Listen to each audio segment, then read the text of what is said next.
Tonight, we explore a profound teaching in Zen Buddhism called the original face. It points toward who we truly are beneath everything we have become, and in recognizing it, we return to a quiet peace that was here all along. Before we begin, feel free to share what time it is and where you're listening from. From our earliest moments, life begins to add layers. We are given a name. We are taught what to believe. We learn to play certain roles and adopt certain ways of being. Year by year, these layers accumulate until we can hardly remember what was there before them. But beneath all these layers, something remains. Something that has never changed. This is what the Zen tradition invites us to recognize tonight. Not something new to find, but something ancient to remember. We will explore this teaching through stories and reflections. We will meet people who discovered, in their own ways, what they had somehow always known. We will rest in the gentle truth that who we truly are has been here all along, waiting patiently beneath everything we have become. Take a slow, deep breath, and let's begin our journey together. From the moment we arrive in this world, we are given a name. Someone looks at us and speaks a word, and that word becomes attached to us.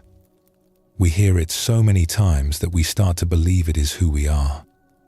Our name becomes the first layer, the first coat of paint on a canvas that was once completely bare. After the name come other labels. We are told we are shy or bold, clever or simple, good at some things and not at others. We learn which family we belong to, which village, which tradition. Each label adds another layer, another coating over whatever was there before. By the time we are grown, we have so many layers that we cannot see beneath them anymore. We look at ourselves and see only the accumulation of names and roles and histories. These feel so solid and permanent that we forget they were ever added at all. We forget there was ever a time before them. But Zen gently reminds us that before the first name was spoken, something was already present. Before anyone told us who we were, we already existed. That original presence did not need a name to be real and did not need labels or descriptions. It simply was, complete and whole, needing nothing added. Tonight, we begin our exploration here with this simple recognition. The names and labels we carry are useful things that help us move through the world and connect with others. But they are not the deepest truth of what we are. Beneath them, prior to them, something remains that has never been named. The Zen tradition calls this the original face, and it waits quietly for us to remember it was always here. Let us explore a story that shows how one woman began to glimpse this truth. In a village, nestled between two rivers, there lived a woman named Fen, who served as the keeper of records. For 40 years, she had documented every birth, every death, every marriage, every transfer of land. Her careful handwriting filled dozens of thick books that lined the walls of her small office. The shelves reached from floor to ceiling, holding the written history of generations. Fen took great pride in her work. She believed that the records made things real and official, giving them weight and permanence. When a child was born, it was her pen that inscribed the name and date, and this act of writing felt like it completed something important. Before the record, there was just a baby. After the record, there was a person with a place in the world. The villagers respected Fen and her books. When disputes arose about boundaries or inheritances, they came to her small office with its ink-stained desk and permanent smell of paper. When someone needed to prove who they were or where they came from, Her records provided the answer. In a way, she held the identity of the entire village in her small, careful hands. She had started as a young apprentice, learning from the previous record keeper, an old man who had treated the books almost like sacred objects. He taught her that every stroke of the brush mattered, that every name written was a kind of promise to remember. When he passed away, she took over the work and never questioned its importance. The records were truth. The records were permanence. Without them, how would anyone know who was who? One autumn afternoon, as yellow leaves drifted past her window, a stranger arrived in the village. He was an elderly man with white hair and calm eyes, wearing simple clothes that showed signs of long travel. Dust covered his sandals and the hem of his robe. He carried nothing but a walking stick and a small cloth bag that seemed nearly empty. The village headman brought the stranger to Fen's office, as was customary with newcomers. She opened a fresh page in her book, smoothed it carefully with her palm, and dipped her brush in ink. The familiar ritual comforted her. "Your name?" she asked, brush poised over the paper. The old man smiled gently but did not answer. His eyes held no defiance or evasion, only a kind of peaceful quiet. "Where do you come from?" she tried. Again, only silence and that calm smile. The headman shifted uncomfortably by the door. He has been like this since he arrived at the village gate. He speaks when spoken to about practical matters, asks politely for directions or water, but he will not give his name or history. We do not know what to make of him. Fen felt a flicker of irritation. In 40 years, she had never encountered someone who refused to be recorded. Everyone had a name. Everyone came from somewhere. How could she document someone who would not provide the basic information? "Without a name, I cannot write you in the records," she said firmly. "Without documentation, you have no official place in this village." The stranger nodded as if this were perfectly reasonable, even expected. "Then I have no official place," he said simply. His voice was warm and unhurried. "Does that not concern you? Should it?" Fen did not know how to respond. She set down her brush and looked at this strange man more carefully. He did not seem mad or confused. His eyes were clear and attentive. He simply seemed at ease with having no documented existence. In the days that followed, the stranger remained in the village. The headman could find no reason to expel him, as he caused no trouble and broke no rules. He helped with the harvest, moving slowly but steadily alongside the farmers, his aged hands still capable of useful work. He shared meals with whoever invited him, always courteous and fully present. He sat by the river in the evenings, watching the water flow past, seeming to want nothing more than to witness the world around him. The villagers did not know what to make of him. Without a name or history, they could not place him in their understanding of things. Some were suspicious, wondering what he might be hiding. Others were curious, drawn to his quiet presence. A few simply accepted him as he was, enjoying his company without needing to categorize him. Children especially seemed comfortable around him, perhaps because they had not yet learned that everyone must fit neatly into records and categories. Fen found herself watching him more than she cared to admit. His existence troubled her in ways she could not quite name. Her entire life's work rested on the belief that people needed to be documented to be real, to have a proper place. Yet here was a man who seemed perfectly real, perfectly present, perfectly at ease, despite having no place in any record. He existed fully, and her books knew nothing about him. She caught herself thinking about him while she worked, while she ate her evening rice, while she lay awake at night. It was as if he had asked her a question without speaking, and she could not rest until she found the answer. One evening, after her day's work was done, she found herself walking to the river where the stranger often sat. The sun was setting, turning the water to gold and amber. Dragonflies hovered over the shallows, and somewhere in the reeds a frog was singing.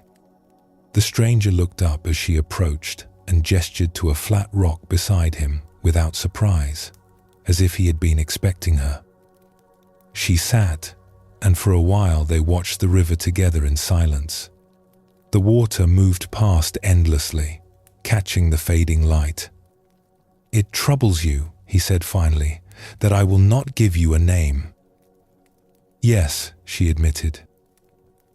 "My whole life I have believed that names matter, that records matter, that without them a person is somehow incomplete or unreal." The stranger picked up a small stone from the riverbank and turned it slowly in his weathered fingers. "This stone has no name. Does it exist?" "Of course." "But it is just a stone. And the river, does it have a name?" "We call it the Silver River." "Ah, but the river was flowing long before anyone named it, long before there was a village here, long before there were people to give names to things. The water you see right now has never been called anything. It is new water, arriving from the mountains this very moment, passing through, moving on to places it has never been. It does not wait for a name to exist." Fen watched the water flowing past, always moving, always changing, always present. She had never thought about it this way. The river had seemed so permanent, so fixed, but it was made of water that was never the same. The stranger continued gently. "You have kept records for 40 years. You have written thousands of names. But tell me, in the moment before anyone wrote your name in a book, did you exist?" Fen felt something stir inside her, something that had been sleeping for a long time. She remembered nothing of her own infancy, of course. Those years were blank in her memory. But she knew she had been there. A baby, aware and alive, looking out at the world long before anyone had dipped a brush in ink and given her a place in the records. "I existed," she said quietly. "And what was that existence like? Before the name, before the labels, before anyone told you who you were and where you belonged? Before they said you were the daughter of this family, destined for that role, suited to this kind of work?" She could not answer. She had no memory of that time, and yet something in her knew it was real. She had been present before the records began. She had been whole before the names arrived. The stranger set the stone down gently on the bank, placing it carefully as if returning it to where it belonged. What we are calling the original face is what we are before any name is given. It is not found in records because it cannot be captured by ink and paper. Your books are useful things, and I mean no disrespect to your work. They help the village run smoothly. They settle disputes and preserve memories. But they have never contained the truth of a single person. That truth exists before and beyond any record. Fen sat with this for a long time as the light faded from the sky and the first stars appeared. She thought of all the names she had written over the years, all the careful documentation, the pride she had taken in her complete and accurate books. None of it had ever touched what was most essential about the people she recorded. The names were like signs pointing towards something they could never hold. When she finally returned to her office that night, walking slowly through the quiet streets, she looked at her shelves of books differently. They were still valuable, still useful, still worthy of care. But they were not what she had believed them to be. They were not containers of identity, only references to something much deeper that no book could ever capture. The people in those pages were so much more than the names she had given them. Zen teaches us that our names and labels are like clothes we wear. They serve a purpose and help us navigate the practical world of families and villages and responsibilities. But just as we are not our clothes, we are not our names. The Buddha spoke often about how we cling to identity as if it were solid and permanent. We grasp at our names, our histories, our descriptions of ourselves, believing they are the truth of what we are. But these are all additions that came after our original presence. They are layers painted over the canvas, not the canvas itself. What Fen began to see by the river was something simple but profound. The stranger existed fully despite having no place in her records. His presence was not diminished by the absence of documentation. This pointed towards something that exists in all of us, a presence that was there before any name arrived. We can notice this in our own experience if we look carefully. Our names feel natural to us now, so familiar that they seem like part of our very being. But there was a time when we did not know them. There was a time when we simply existed, without any story about who we were or where we came from.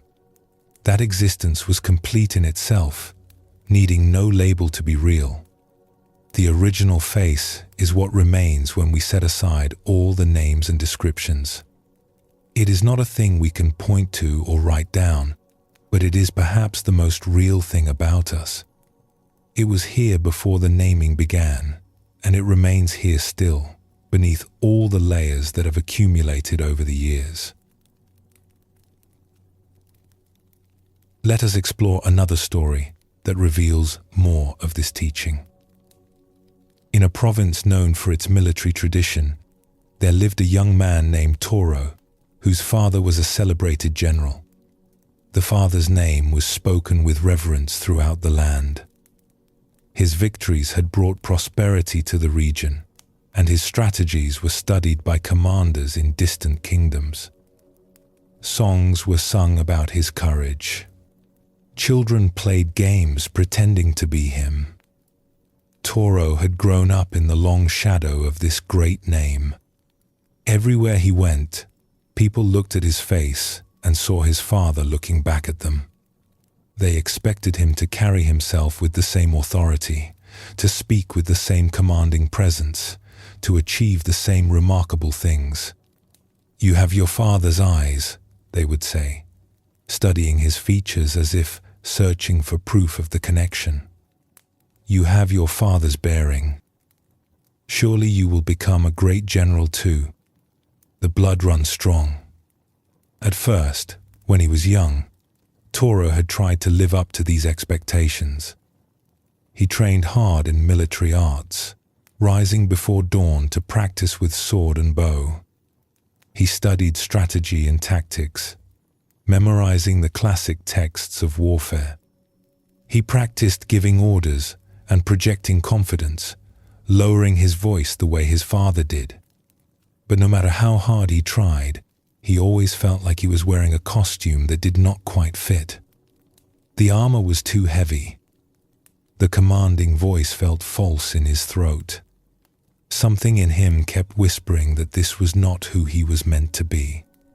His father was a natural leader, born to command armies and inspire loyalty. Men followed him without question. Toro was quieter, more contemplative. He preferred walking alone in forests to drilling on parade grounds. He found more beauty in poetry than in battle plans. When he watched his father address the troops, he felt only admiration and distance, not kinship. But no one wanted to see these qualities in the general's son. When he mentioned his love of poetry, people smiled politely and changed the subject back to warfare. When he suggested he might pursue a different path, his relatives grew concerned and spoke to him about duty and legacy. The robe of his father's name had been placed on his shoulders, and everyone expected him to wear it forever. By the time he was 25, Toro felt exhausted by the weight of that name. Every conversation began with questions about the general. Every introduction came with expectations attached, like weights around his neck. He could not remember the last time someone had simply seen him as he was, without the overlay of his father's greatness. One spring, when the plum blossoms were just beginning to open, Toro made a decision. He would travel to a distant province where his father's name was unknown. He told his family he was going on a pilgrimage, which was partly true. He was searching for something, though he could not have said exactly what. The journey took many weeks. He traveled through mountains where the paths were narrow and steep, past rivers swollen with snowmelt, through valleys where farmers looked up from their work to watch him pass. With each mile, he felt something loosening in his chest, as if a tight knot was slowly coming undone. He reached a region that felt completely different from his homeland. The customs were different, the accent was different, even the trees and birds seemed unfamiliar. No one here had heard of his father. No one looked at his face and saw a reflection of someone else. He stopped at a small inn in a village surrounded by green rice paddies. The innkeeper was an elderly woman named Sana, with a weathered face that spoke of many years and kind eyes that seemed to see more than they revealed. She showed him to a simple room with clean bedding and a view of the mountains, and brought him tea without asking any questions about his family or purpose.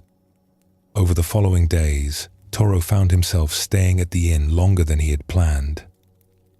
He helped with small tasks, finding comfort in simple work. He repaired a section of fence that had begun to lean. He carried water from the well each morning. He swept the courtyard in the evenings. Sana accepted his help without comment or curiosity, paying him in meals and lodging and the occasional nod of approval. What struck Toro most was the complete absence of expectation. Sana did not know his family, did not know his history, did not know anything about the famous general or his famous victories. She asked nothing about where he came from or what he was supposed to become. She simply saw a young man who was helpful and pleasant and willing to work, and that was enough. For the first time in his memory, Toro felt a strange lightness. He woke each morning without the familiar weight of his father's name pressing on him before he even opened his eyes. He moved through his days without performing for an audience of expectations. He was simply himself, whoever that was, and that was permitted. One evening, after the work was done and the guests had retired, he sat with Sana on the porch of the inn, watching fireflies drift through the darkening air like floating lanterns. The old woman had said very little over the weeks, but Toro sensed a quiet wisdom in her silence, a depth that came from long years of watching and listening. "May I ask you something?" he said. "Of course." "When you look at me, what do you see?" Sana considered this for a moment, watching the fireflies trace their unhurried paths through the garden. "I see a young man who carries himself like someone recently relieved of a heavy burden. You walk differently now than when you arrived. Your shoulders sit differently. Something has lifted." Toro felt tears prick his eyes unexpectedly. It was the most accurate thing anyone had ever said about him. "I am the son of a famous general," he said quietly, giving voice to the secret he had carried here. At home, that is all anyone sees when they look at me. His son, his legacy, his continuation. They do not see me at all. Sana nodded slowly, unsurprised. That must be tiring, to be looked at and not seen. It is.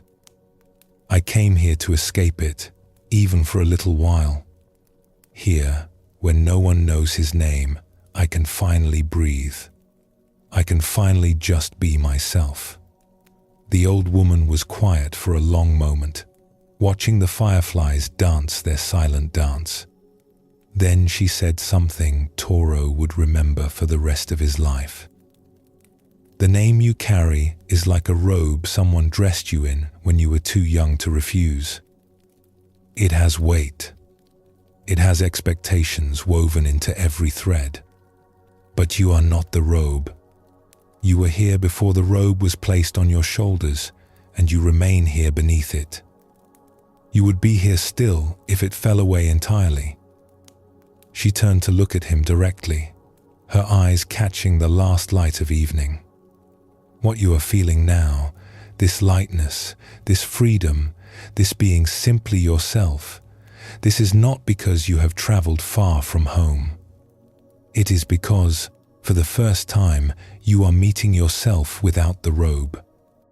The distance helped you remove it, but what you have found was always there. It was just hidden beneath all that heavy cloth. Toro sat with these words as the night deepened around them and the stars emerged one by one. He thought about the robe of his father's name, how it had been placed on him before he could speak, how he had worn it so long he had forgotten it was not his own skin. It had become so familiar that he could not tell where it ended, and he began. Here in this distant place, he had slipped out of it briefly. And what he found underneath was not nothing. It was not emptiness or confusion or the absence of self. It was something quiet and present and real.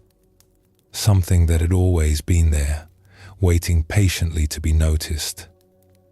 I do not know if I can remove the robe forever, he said finally. I will have to return home eventually. The expectations will still be there. My father will still be who he is.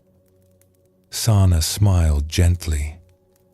The robe may return to your shoulders. You may wear it again out of duty or love or necessity. But now you know it is a robe, not your skin. You know there is something beneath it. That knowing changes everything. You can never again completely forget. Buddhism shows us that much of our suffering comes from mistaking our roles and identities for our true selves. We become so attached to our names, our positions, our histories, that we forget these are things we wear rather than things we are. Toro discovered something precious in that distant province. He discovered that beneath the heavy robe of his father's name, he still existed. He was not erased by removing the identity that had been placed upon him. Instead, he found something more essential, more real than any name or expectation could capture. The original face does not depend on recognition from others. It does not need the world to confirm it or validate it. It simply is, whether anyone sees it or not. What others see when they look at us is usually the robe, the layers, the names and histories. But what looks back at them, what experiences the looking, comes from somewhere deeper than any of these. We all carry names that were given to us by others. We all wear robes of expectation and identity that were placed on us before we could refuse. These are not bad things in themselves. They help us function in the world, connect with others, understand our responsibilities. but they are not the final truth of who we are. The original face was present before the first robe was placed on our shoulders. It remains present beneath all the layers we have accumulated over the years. And like Toro sitting on that porch watching fireflies, we can sometimes catch a glimpse of it when the weight of our names briefly lifts. Let your breath settle now, soft and easy. You do not need to remove any name or set aside any role in this moment. Simply notice that something is here, present and aware, beneath whatever you have been called.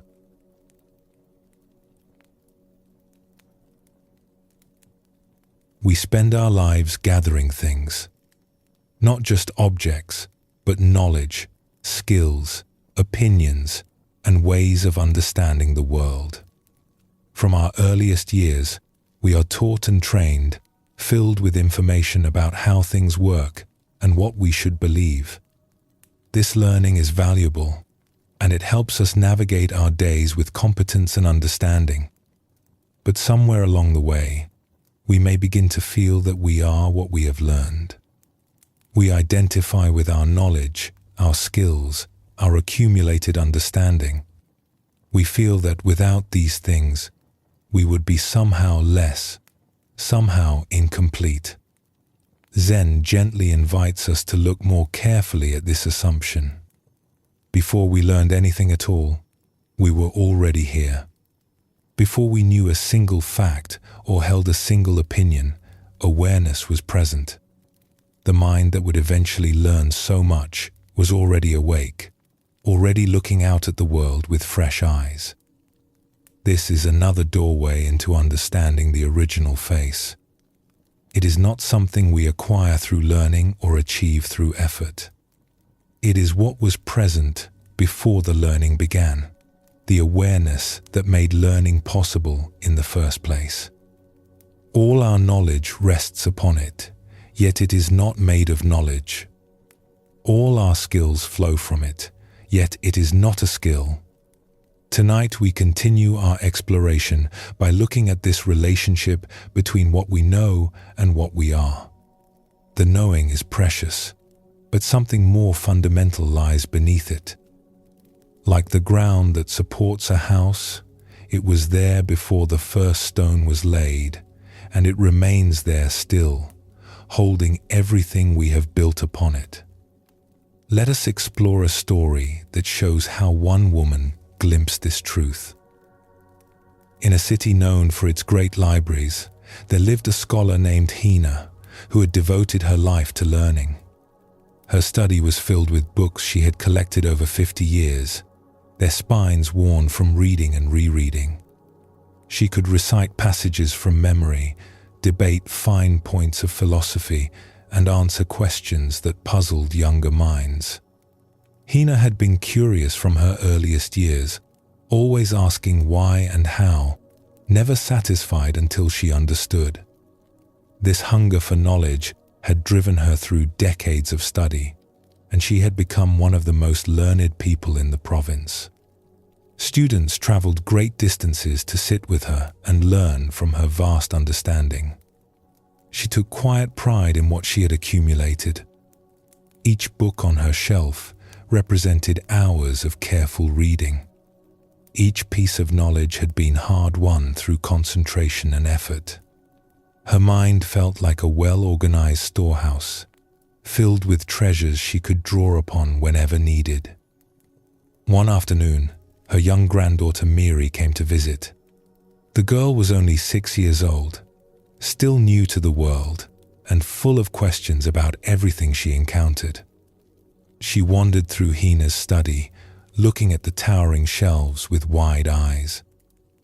"Grandmother, have you read all these books?" "Most of them, yes." "Do you know everything?" Hina smiled. "No one knows everything, but I have learned a great deal over many years." Miri climbed into her grandmother's lap, a habit from when she was even smaller. She was quiet for a moment, which was unusual for such a talkative child. Then she asked a question that Hina would think about for the rest of her life. "Grandmother, what did you know before you knew anything?" Hina opened her mouth to answer, but no words came. The question seemed simple, almost nonsensical, the kind of thing a child might ask without really understanding what she was saying. And yet it stopped Hina completely. What did she know before she knew anything? She thought back through her life, trying to find the beginning of her knowledge. She remembered learning to read, the slow process of connecting symbols to sounds and sounds to meanings. Before that, she remembered learning to speak, the words gradually becoming tools she could use. Before that, she remembered very little, just vague impressions of warmth and faces and light. But she had been there, even before the memories began. She had been present, aware, alive, looking out at a world she did not yet understand or have words for. That presence had not required knowledge. It had simply been there, complete in itself. "I do not know how to answer that," Hina admitted finally. Miri seemed unconcerned. She had already moved on to examining a carved wooden box on her grandmother's desk. But the question remained with Hina like a seed planted in fertile soil. In the days that followed, she found herself returning to it again and again. She would be reading one of her beloved books and suddenly wonder what was there before she could read. She would be forming an opinion about something and pause to ask what was there before she had any opinions at all. She began to notice something she had overlooked her entire life. All her knowledge, vast as it was, rested on something that was not knowledge. There was an awareness present before any learning occurred, and this awareness was still here now, unchanged by all the information that had been poured into it over the decades. Her books had filled her mind with content, but they had not created the mind itself. The ability to learn had preceded the learning. The capacity to know had been there before she knew anything at all. One evening, she sat in her study as the light faded, not reading for once, just sitting quietly with her granddaughter's question. She looked at her shelves of books, and for the first time she saw them differently. They were precious, yes, but they were also additions. They had been placed upon a foundation that was already complete. She thought of herself as a small child, before words, before concepts, before any understanding of the world had taken shape. That child had been fully present, fully aware, fully alive. Not incomplete, not waiting to be filled, just there, looking out at everything with eyes that had no names for what they saw. That same awareness was here now, she realized. Beneath all her learning, beneath all her carefully constructed understanding, something remained that had never changed. Her knowledge had grown enormously, but the awareness holding that knowledge was the same awareness that had looked out from her infant eyes. This was the original face her Zen readings had spoken of. Not something to be achieved through study, but something that was present before study began. All her learning had been valuable, but it had also obscured something more fundamental. She had been so busy filling herself with knowledge that she had forgotten to notice what was already there, empty and complete, before the filling started. Zen teaches us that our deepest nature is not something we acquire or construct. We spend our lives building an understanding of the world, and this building is necessary and good. But we can become so identified with what we have built that we forget the ground it stands on. The Buddha spoke of consciousness as something that exists prior to its contents. Before a thought arises, awareness is present. Before an opinion forms, something is there to hold it. This prior awareness is not empty in a negative sense. It is spacious, open, ready to receive whatever comes.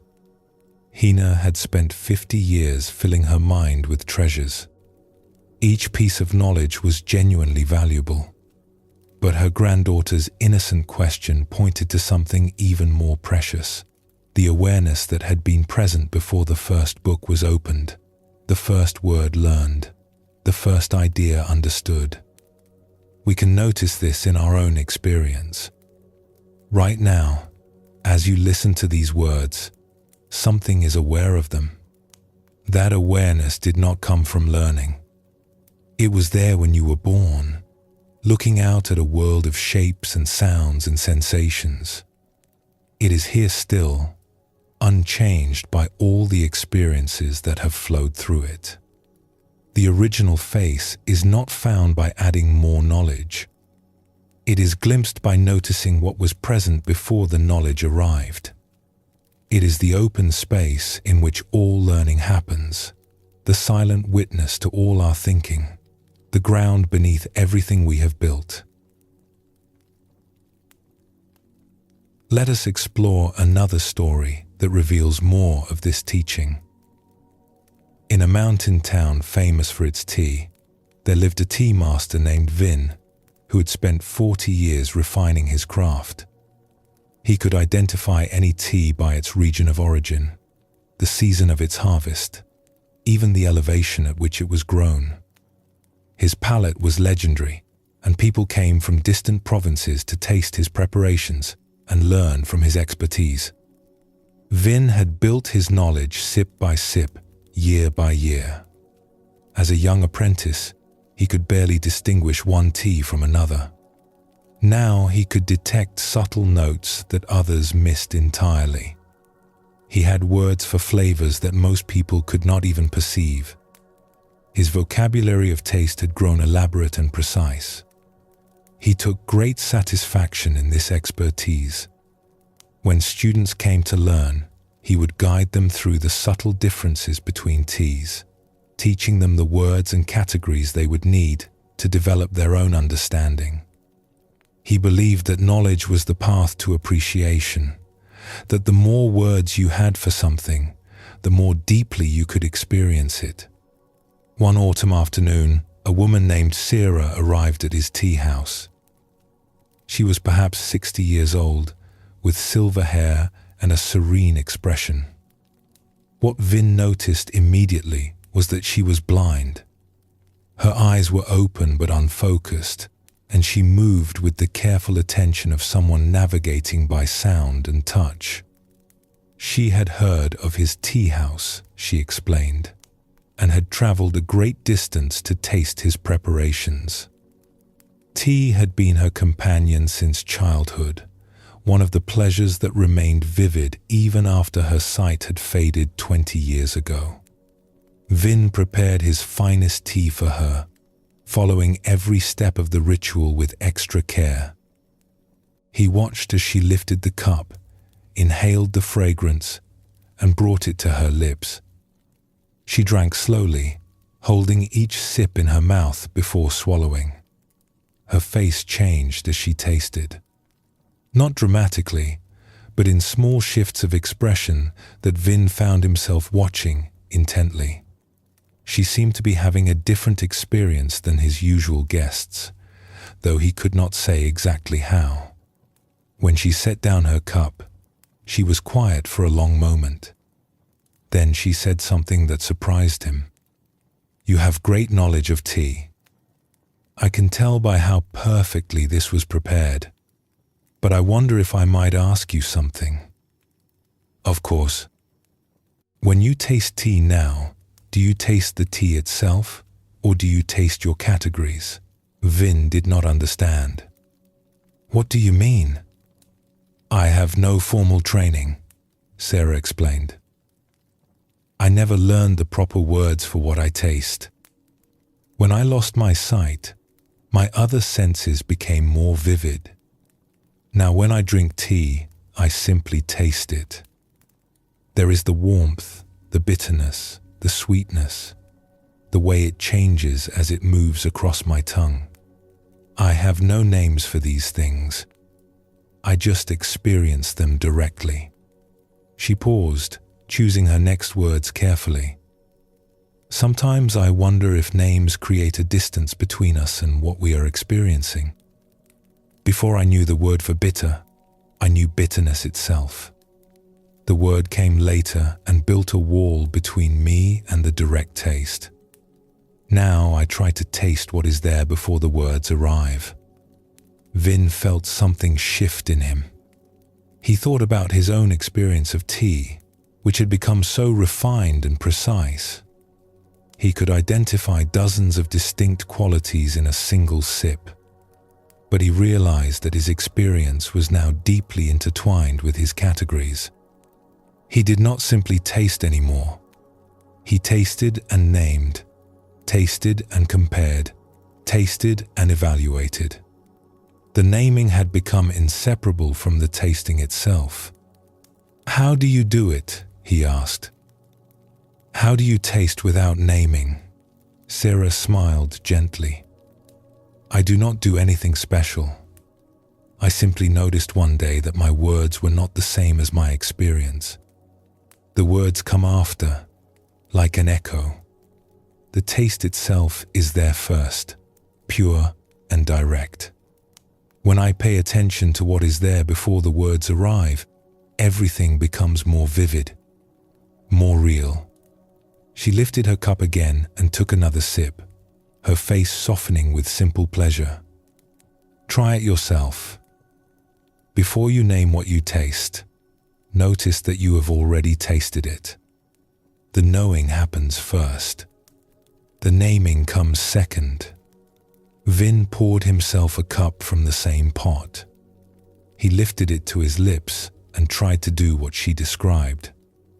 It was difficult. His mind immediately began its familiar work of categorizing and comparing. But for a brief moment, just before the words arrived, he caught something. A flash of direct experience, taste without commentary, sensation without labels. It lasted only an instant before his expertise rushed back in.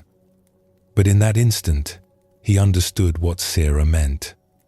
There was something more immediate than all his knowledge, something that existed before the categories were applied. His 40 years of learning had given him many things, but they had also covered over the simplest thing of all, the direct experience that was there from the very beginning. "I tasted tea for the first time when I was a small boy," he said slowly. "I had no words for it then. I did not know good tea from poor tea, high mountain from low valley. I just tasted something warm and slightly bitter and strange. That tasting was complete in itself." Sarah nodded. "And that same tasting is still here now, beneath all your expertise. Your knowledge has not replaced it. It has only covered it over. The original face of your experience, the direct knowing before words, is still present. It has been present all along." After Sarah left, Vin sat alone in his tea house for a long time. He drank cup after cup, trying to find that moment before naming, trying to taste with the simplicity of a child who has no categories at all. It was not easy. 40 years of training could not be set aside in an afternoon. But something had changed. He now knew that his expertise, valuable as it was not the foundation of his experience. Something more direct lay beneath it. All his learning rested on a capacity for experience that existed before the learning began. That capacity was the original face of his tasting, and it had been with him since his first sip of tea as a small boy.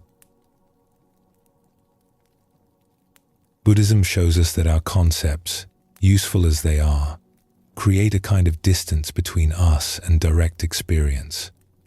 We learn to name and categorize the world, and these names become so familiar that we mistake them for the world itself. We think we are experiencing reality when we are often experiencing our ideas about reality. The Buddha taught that liberation involves seeing through this veil of concepts to what lies beneath. Not that concepts are bad or should be abandoned, but that they should be recognized for what they are. They are tools, maps, pointers. They are not the territory itself. Sierra showed Vin something precious. She showed him that, beneath his elaborate expertise, a simpler knowing remained. The ability to taste had preceded all his learning about taste. The direct experience had been there first, and it was still there now, waiting to be noticed beneath all the categories he had accumulated. The original face is like this. It is the direct awareness that exists before we learn to describe what we are aware of. It was present in our first moments of life, before we had any words at all. It remains present now, beneath all our knowledge and opinions, unchanged by everything we have learned. We do not need to abandon our knowledge to touch this deeper ground. We simply need to notice that it is there. Beneath the naming, there is experiencing. Beneath the knowing about, there is simply knowing. This is the original face of our awareness, and it has been with us all along. Let us explore another story that shows this teaching from a different perspective. In a village at the foot of a great mountain, there lived an old woodcarver named Bim who had practiced his craft for 60 years. His hands, though aged and spotted now, could still shape wood with remarkable precision. The figures he carved seemed almost alive, capturing something essential about the animals and people they portrayed. People often asked him how he achieved such lifelike results. He would always give the same answer, one that puzzled many who heard it. "I do not carve the figure," he would say. "I remove what is not the figure. The figure is already there, inside the wood. I just take away what hides it." Most people thought this was simply a humble way of describing his skill, but Bim meant it quite literally. When he looked at a piece of wood, he did not see raw material waiting to be shaped. He saw something already present, waiting to be revealed. His job was not to add or create, but to uncover what was already there. A young woodcarver named Pim came to study with him one summer. Pim was talented and eager, full of ideas for the figures he wanted to create. He had sketchbooks filled with designs, each more elaborate than the last. Bim looked through the sketchbooks with interest, but said nothing. Then he handed Pim a piece of wood and asked him to carve a bird. Pim set to work eagerly, consulting his sketches, planning out his approach, beginning to shape the wood according to his design. He worked for several hours, growing frustrated as the wood did not cooperate with his vision. The grain went the wrong way. Knots appeared where he did not want them. The more he tried to force his design onto the wood, the more the wood seemed to resist. Finally, he set down his tools in frustration. "The wood will not do what I want it to do." Bim picked up the piece and examined it thoughtfully. "You are trying to make the wood into something. But have you asked what it wants to become? Wood does not want anything. It is just wood." Bim smiled and set the piece down. "Come, let us walk." They walked together into the forest where Bim gathered his wood. The old man moved slowly among the fallen branches and weathered logs, touching some, passing others by, occasionally stopping to examine one more closely.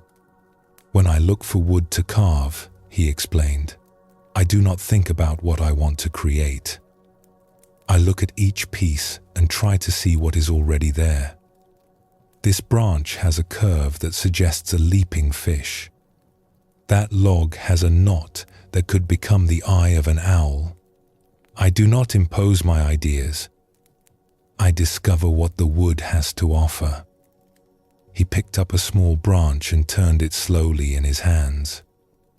Before I learned any technique, before I knew anything about carving at all, I could see. That seeing was already complete.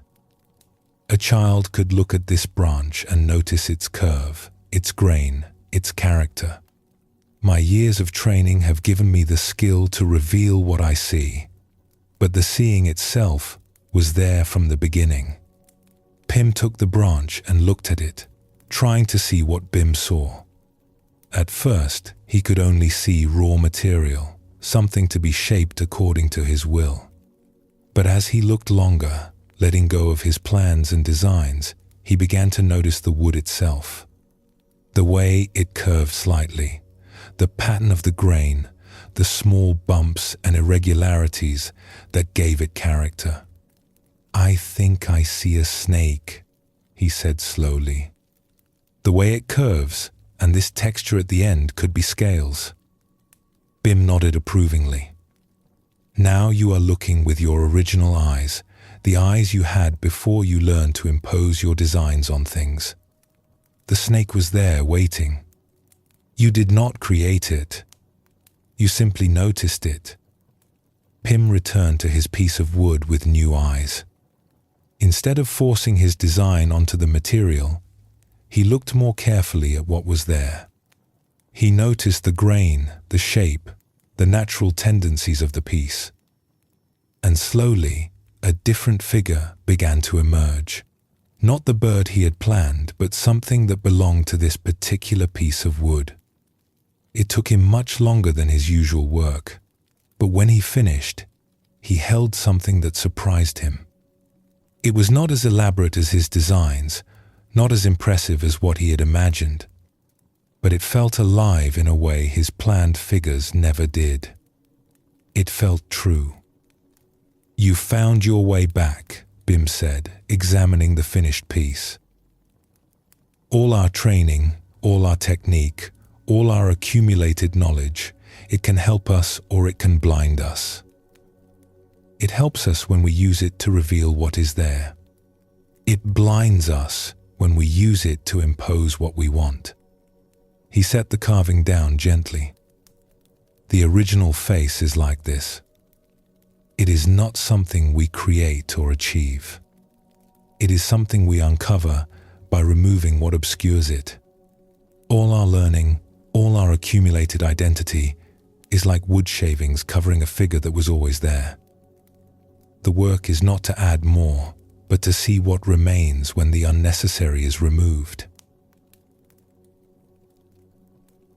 Zen teaches us that our true nature is not something we construct through effort. It is not built from knowledge or created through practice. It is more like something we uncover, something we return to, something we recognize as having been present all along. The Buddha spoke of the mind's natural luminosity, its inherent clarity that exists before thoughts and concepts cloud it. This clarity is not achieved. It is revealed when the clouds part, when we stop adding and simply see what is there. Bim understood this through his craft. His skill was in removing what obscured, not in adding what was absent. The figure existed in the wood before he touched it. His years of training helped him reveal it, but they did not create it. The original face exists in each of us in the same way. Before all our learning, before all our accumulated identity, something was present that was complete in itself. All our knowledge and experience have piled on top of it, like wood shavings covering a carving. The work is not to add more to who we are, but to recognize what was there before the additions began. This is not about rejecting what we have learned or dismantling what we have built. It is simply about recognizing that beneath it all, something remains unchanged. The original face is not hidden. It is simply overlooked, covered by the very knowledge and identity we have worked so hard to accumulate. Let your breath soften now, and let your mind rest. Before you learned anything at all, awareness was here. It is here still, unchanged, quietly holding everything you have come to know.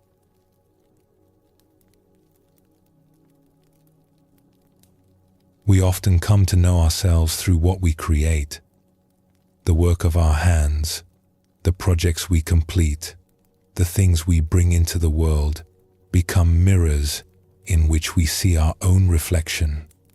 When our creations succeed, we feel capable and worthy. When they fail or are lost, we can feel diminished, as if part of us has disappeared along with them. This is a natural way to move through life. We invest ourselves in what we do, and it makes sense that we would feel connected to the results. But Zen gently asks us to look more carefully at this connection. Are we truly what we produce? Or is there something more fundamental? A source from which all our creating flows. A river produces countless ripples and waves, but the river is not the ripples. It is what gives rise to them. A tree produces leaves and fruit, but the tree is not the leaves. It is what brings them forth, season after season, year after year. In the same way, we are not our creations. We are what creates. The original face is not found in the things we make or the work we accomplish. It is the presence from which all our doing emerges. When we understand this, we can hold our successes and failures more lightly. They matter, but they do not define the deepest truth of who we are. Tonight, we continue our exploration by looking at this relationship between who we are and what we produce. The creating is beautiful and meaningful, but something even more essential lies beneath it, unchanged by what it brings forth. Let us explore a story that shows how one woman came to understand this. In a valley known for its fertile soil, there lived a woman named Kara who attended the same garden for 30 years. What had begun as a small patch of vegetables behind her house had grown over the decades into something remarkable. Flowers bloomed in carefully planned sequences so that something was always in color. Fruit trees provided shade and sweetness. Herbs filled the air with fragrance. Visitors came from neighboring villages just to walk the winding paths and rest on the stone benches she had placed in quiet corners. Kara's garden had become her identity. When people spoke of her, they spoke of her garden. When she thought of herself, she thought of the beds she had shaped, the plants she had nurtured, the beauty she had coaxed from the earth. The garden was her life's work, and she could not imagine herself without it. She knew every plant by name, remembered when each one had been planted, could trace the history of the garden through the growth rings of its trees. On summer evenings, she would walk the paths slowly, touching leaves and checking soil, feeling a deep satisfaction in what she had created. This was her contribution to the world, her mark upon the earth, her proof that she had lived and worked and mattered. One spring, after a winter of unusually heavy rains, the river that ran along the edge of her property swelled beyond its banks. Kara woke one morning to find muddy water covering half her garden. She worked frantically to save what she could, but the flood was relentless. By the time the waters finally receded 3 days later, most of what she had spent 30 years building was destroyed. The flower beds were buried under silt. The fruit trees stood in pools of standing water, their roots drowning. The herbs had been washed away entirely, leaving only bare mud where fragrant plants had grown. Even the stone paths were covered and displaced, the careful design erased as if it had never existed. Kara walked through the devastation in a kind of daze. She could not process what she was seeing. This was not possible. This could not be happening. Her garden, her beautiful garden, the work of her lifetime, was gone. She found herself standing in what had been the heart of the garden, where a wooden bench had once sat beneath a flowering plum tree. The bench was overturned and half buried. The tree was still standing, but its blossoms had been stripped away by the flood, and its lower branches were caked with drying mud. Kara sat down on the muddy ground, unable to stand any longer. She felt erased. If her garden was gone, what was left of her? She had poured herself into this place for 30 years. Without it, she did not know who she was.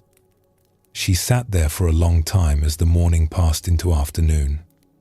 She did not cry. She did not move. She simply sat with a hollowness that felt absolute. In the late afternoon, she heard footsteps approaching through the mud.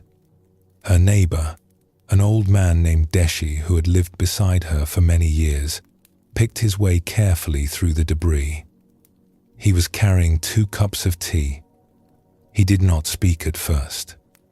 He simply handed her one of the cups and lowered himself slowly onto the overturned bench, not seeming to mind the mud. They sat together in silence for a while, looking at the ruined garden. "I remember when you first started this garden," Deshi said finally. "You were young then, full of energy and plans. You told me you were going to create something beautiful." Kara nodded but did not speak. The memory felt like it belonged to someone else. "And you did create something beautiful," he continued. "Something that brought joy to many people, including me. I loved walking here in the evenings. I loved watching it change with the seasons." "It is gone now," Kara said, her voice flat. 30 years of work. Gone in 3 days. Deshi was quiet for a moment, sipping his tea. Then he said something that cut through her numbness. "The garden came from you. You did not come from the garden." Kara looked at him, not understanding. "You are sitting here feeling like you have been erased," he said gently. "Like when the garden disappeared, you disappeared too. But think about this. Where did the garden come from? It came from your hands, your vision, your care. It came from something inside you that knew how to create beauty. That something is still here. It did not wash away with the flowers." He gestured at the muddy ruin around them. "This will grow again. Not the same garden perhaps, but something will grow. Because what created this garden is still present. It is sitting right here, drinking tea with me." Kara felt something shift in her chest, a small crack in the numbness. She looked at her hands, mud-caked and trembling. These hands had planted every seed, pruned every branch, shaped every path.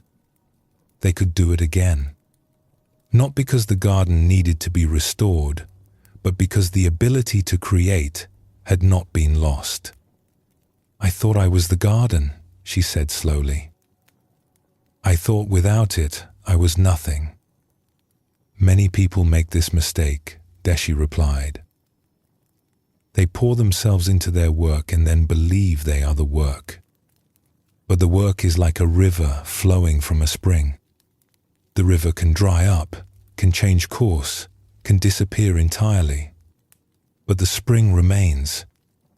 You are the spring, Kara. not the river. Over the following months, Kara did begin to rebuild.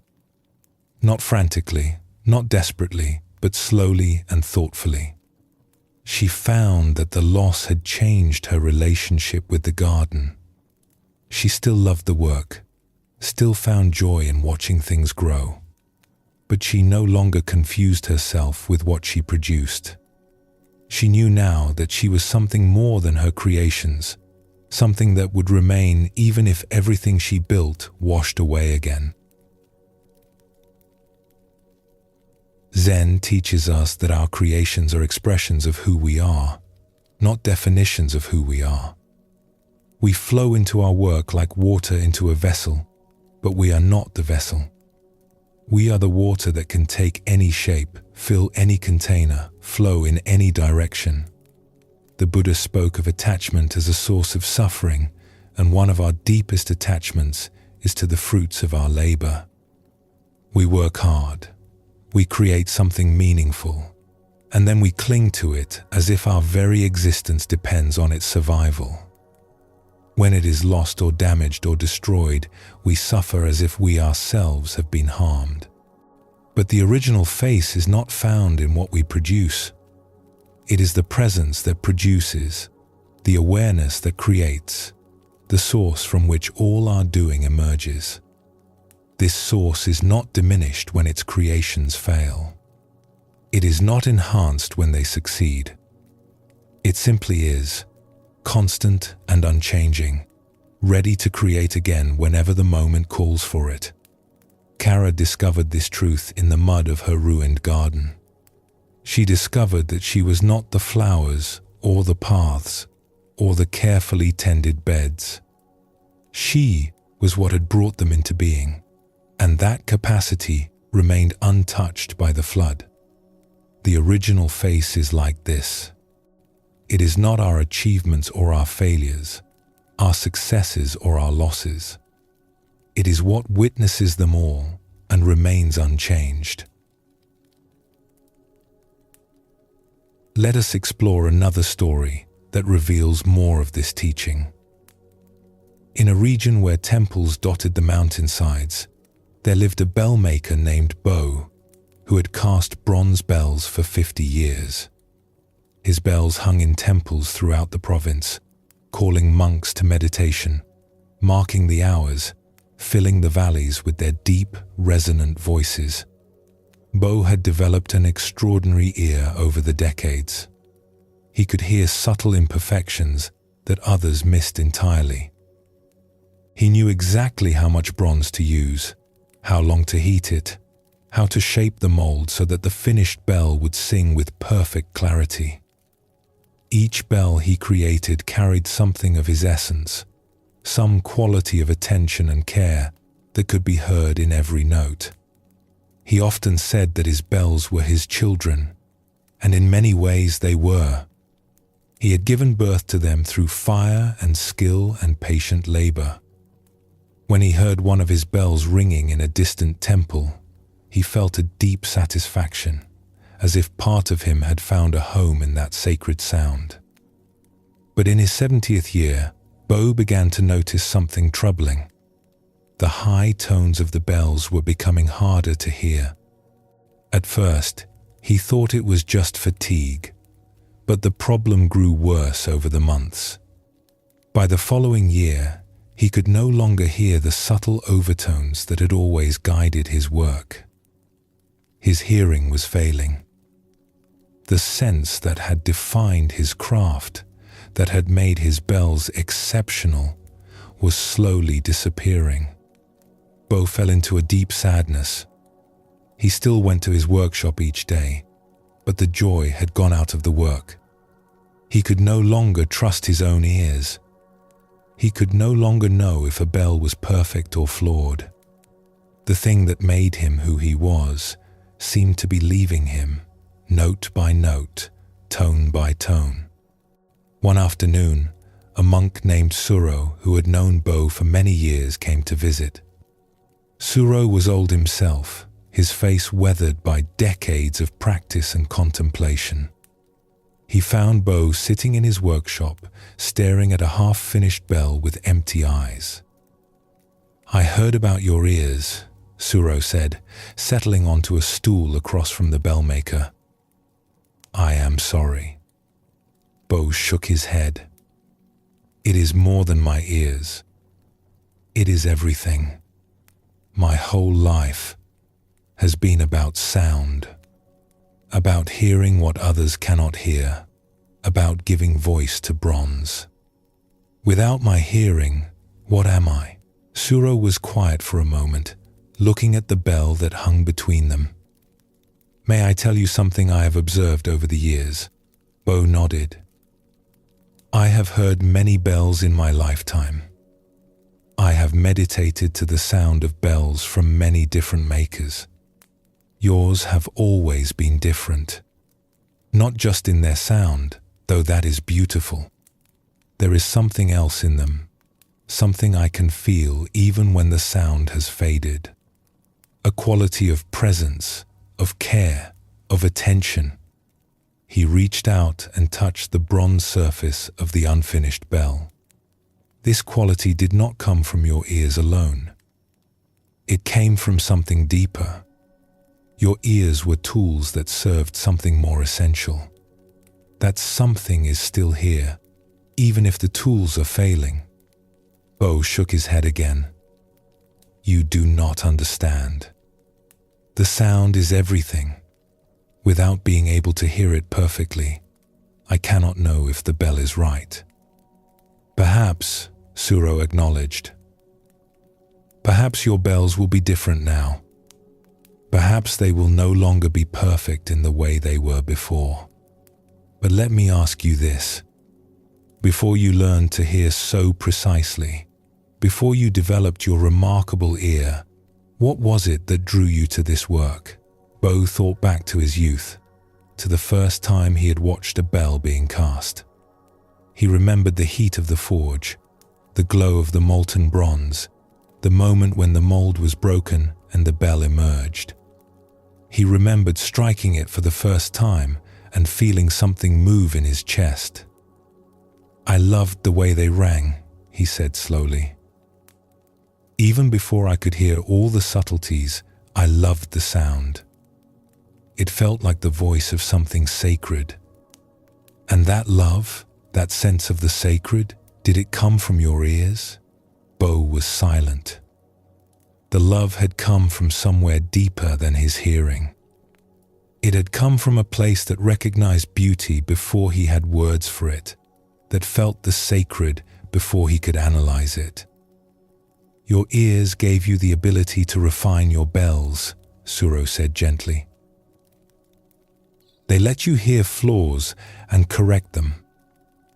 This was a great gift, and its loss is worth grieving.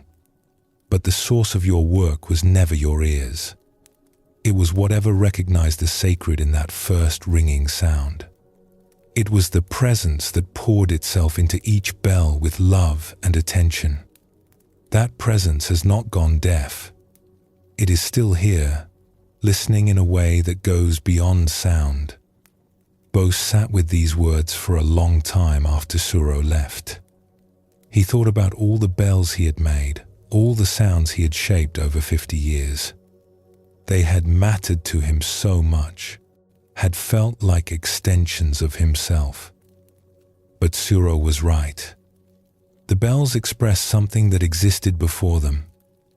His love of the sacred, his dedication to beauty, his patient attention, these had not come from his ears. They had flowed through his ears into the bronze, but their source was somewhere else entirely. He returned to his work the following week. His bells were different now. He could no longer hear all the subtleties, and he knew they were not as refined as before. But he found that something else came through in their sound, something simpler and perhaps more honest.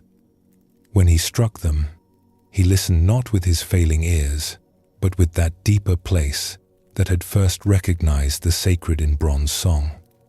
Years later, monks would say that Bo's late bells had a different quality than his earlier work. They were not as technically perfect, but there was something in them that touched people more directly. A quality of presence, they said, as if the bell maker had finally let go of everything except what mattered most. Buddhism shows us that our skills and abilities are gifts we use for a time, but they are not who we truly are. They are tools in service of something deeper, expressions of a presence that exists before and beyond them. The Buddha taught that everything conditioned is impermanent, including our capacities and talents. The eyes that see clearly today will dim. The hands that work skillfully will tremble. The ears that hear precisely will grow dull. If we believe we are these abilities, we will suffer as they fade. But if we recognize them as instruments of something deeper, we can let them change without losing ourselves. Bo discovered that his identity had never truly resided in his ears. His hearing had served the original face, not the other way around. When the hearing faded, what remained was the presence that had always been the true source of his work. This presence continued to create, continued to love the sacred, continued to pour itself into bronze. It simply did so through different means. The original face is not our talents or abilities. It is not our skills or achievements. It is what uses these tools, what expresses itself through them, what remains when they are taken away. When we understand this, we can hold our gifts more lightly, grateful for their service but not dependent on them for our sense of self. Let us explore one more story that shows this teaching from another perspective. In a coastal village where fishing boats set out each dawn, there lived a net maker named Kai, who had spent 40 years weaving the nets that kept the village fed. His hands knew every knot, every pattern, every way of turning cord into something that could hold the slippery abundance of the sea. Kai's nets were prized throughout the region. Fishermen said they caught more with his nets than with any others. Something about the way he wove them made them stronger, more supple, more able to hold what they gathered without tearing or tangling. When people asked his secret, Kai would just shrug. He did not think of it as a secret. He simply paid attention to each knot as he tied it. He let his hands do what they knew how to do. He did not rush or force anything. The nets emerged from this attention, knot by knot, row by row, until they were complete. One evening, a young woman named Yori came to him with a request. She wanted to learn net making, she said. Her father was a fisherman, and she wanted to contribute to his work. But more than that, she was drawn to the craft itself. She had watched Kai work and felt something stirring in her, a recognition that this was something she wanted to understand. Kai agreed to teach her, and they began meeting each afternoon in his small workshop near the harbor. He showed her the basic knots, the patterns, the way to hold the cord so it flowed easily through her fingers. Yori learned quickly. Within a few weeks, she could make a simple net that held together properly. But she was not satisfied. Her nets worked, but they lacked something. They did not have the quality that made Kai's nets special. They were functional but not alive. "What am I missing?" she asked one day, frustrated after completing a net that looked correct but felt somehow empty. Kai examined her work carefully. The knots were tied correctly. The pattern was right. There was nothing technically wrong with it, and yet he understood what she meant. Something was absent. "Your hands know what to do," he said. "You have learned the skill, but your hands are working alone. They are not connected to anything deeper. What do you mean? Kai set down the net and looked at her directly. When I weave, I am not thinking about nets. I am not even thinking about knots. I am simply present, here, with the cord in my hands. The weaving happens through me, not by me. It is hard to explain. He picked up a length of cord and began to weave, his hands moving in the familiar patterns. Watch my hands, but do not watch only my hands. Watch my eyes. Watch my breathing.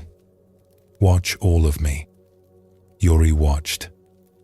She saw his hands moving with practiced ease, but she also saw something else. A stillness behind the movement. A presence that seemed to include the cord, the knots, the emerging net, and Kai himself, all as one thing. He was not making a net. He was participating in something that included him.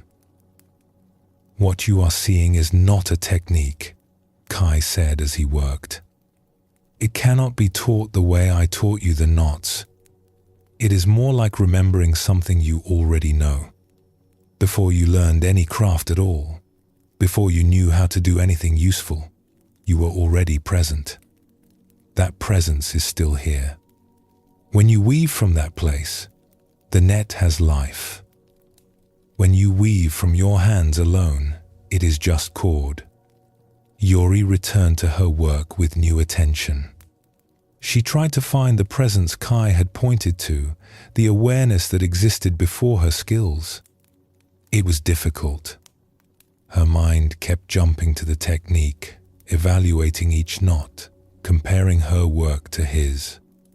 But slowly, in small glimpses, she began to sense what he meant. There were moments when she forgot about making a net and simply moved with the cord, present and attentive, not trying to achieve anything. In those moments, something shifted. The work became easier, more natural, more alive. And when she looked at what she had made during those moments, she could see the difference. The knots were the same, but something else had been woven in along with them. You are beginning to find it, Kai said when she showed him her latest work. The skill gives you the means, but the presence gives the skill its life. Never forget which one is the source. Zen teaches us that our creations carry the quality of the awareness from which they emerge. When we work from a place of presence, that presence flows into what we make.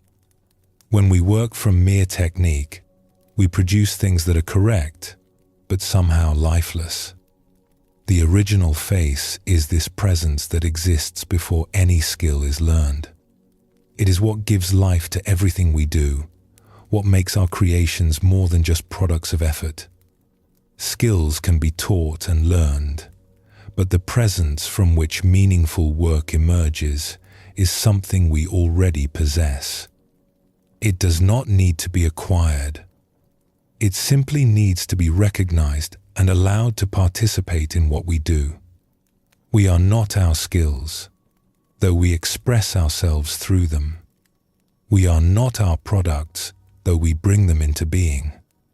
We are the awareness that employs the skills and creates the products, the presence that was here before we learned anything, and remains here still, unchanged by what it has accomplished or failed to accomplish.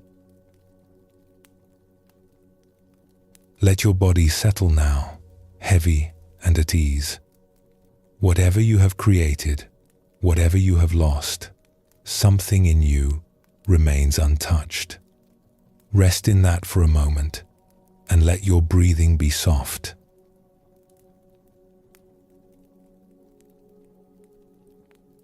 Everything about us changes.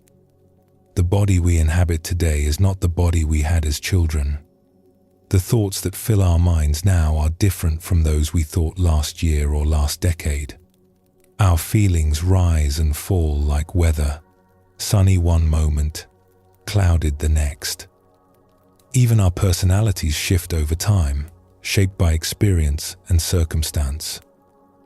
We look at old images of ourselves and barely recognize the person looking back. We remember beliefs we once held firmly and wonder how we ever thought such things.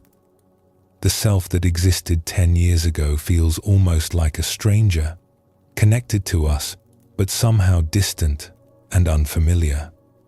And yet, despite all this change, something feels continuous. There is a thread that runs through all the different versions of ourselves, a sense that the one who was a child is somehow the same one who is here now. We cannot quite name it or point to it, but we feel its presence. It is what makes our memories feel like our memories, what makes our life feel like one life rather than a series of disconnected moments.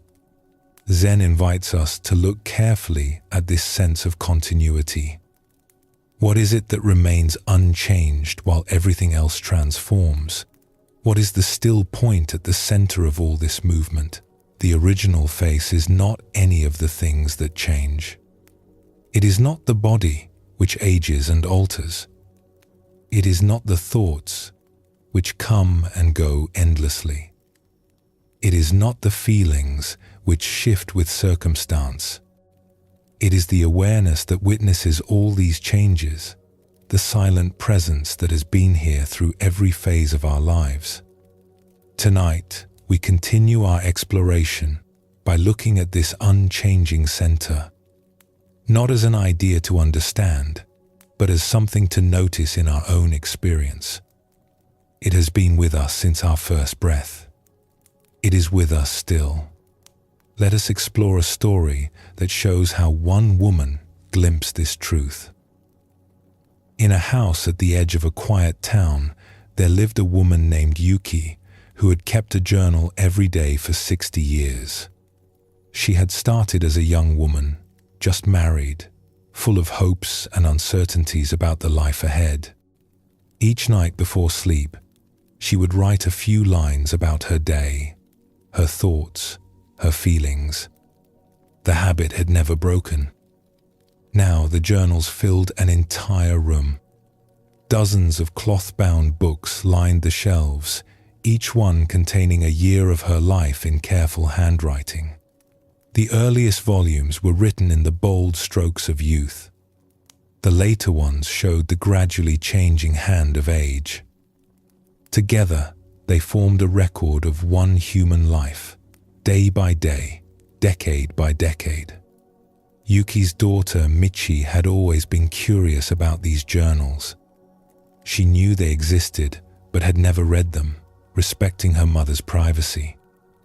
But one winter, when Yuki fell ill and could not leave her bed for several weeks, she asked Michi to bring her some of the old volumes.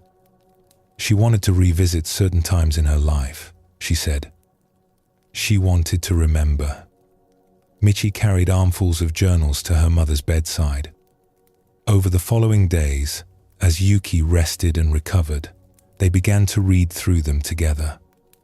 Michi would read aloud while her mother listened, sometimes smiling, sometimes growing quiet, sometimes shaking her head at what her younger self had written. They read about Yuki as a newlywed, nervous and excited, learning to share her life with another person. They read about the birth of Michi herself, the sleepless nights, the overwhelming love, the exhaustion and joy tangled together. They read about difficult years when money was scarce and worry was constant. They read about seasons of contentment, of loss, of unexpected happiness. Michi found herself moved by these glimpses of her mother's inner life. She had known the events, more or less, but she had never known the private thoughts and feelings that accompanied them. Here was her mother as a complete person, not just a parent, but a woman who had doubted and hoped and struggled and grown. Some passages made Michi laugh. Her mother's worries about small things, her excitement over moments that seemed ordinary now, her passionate opinions that had softened over time. Other passages brought tears.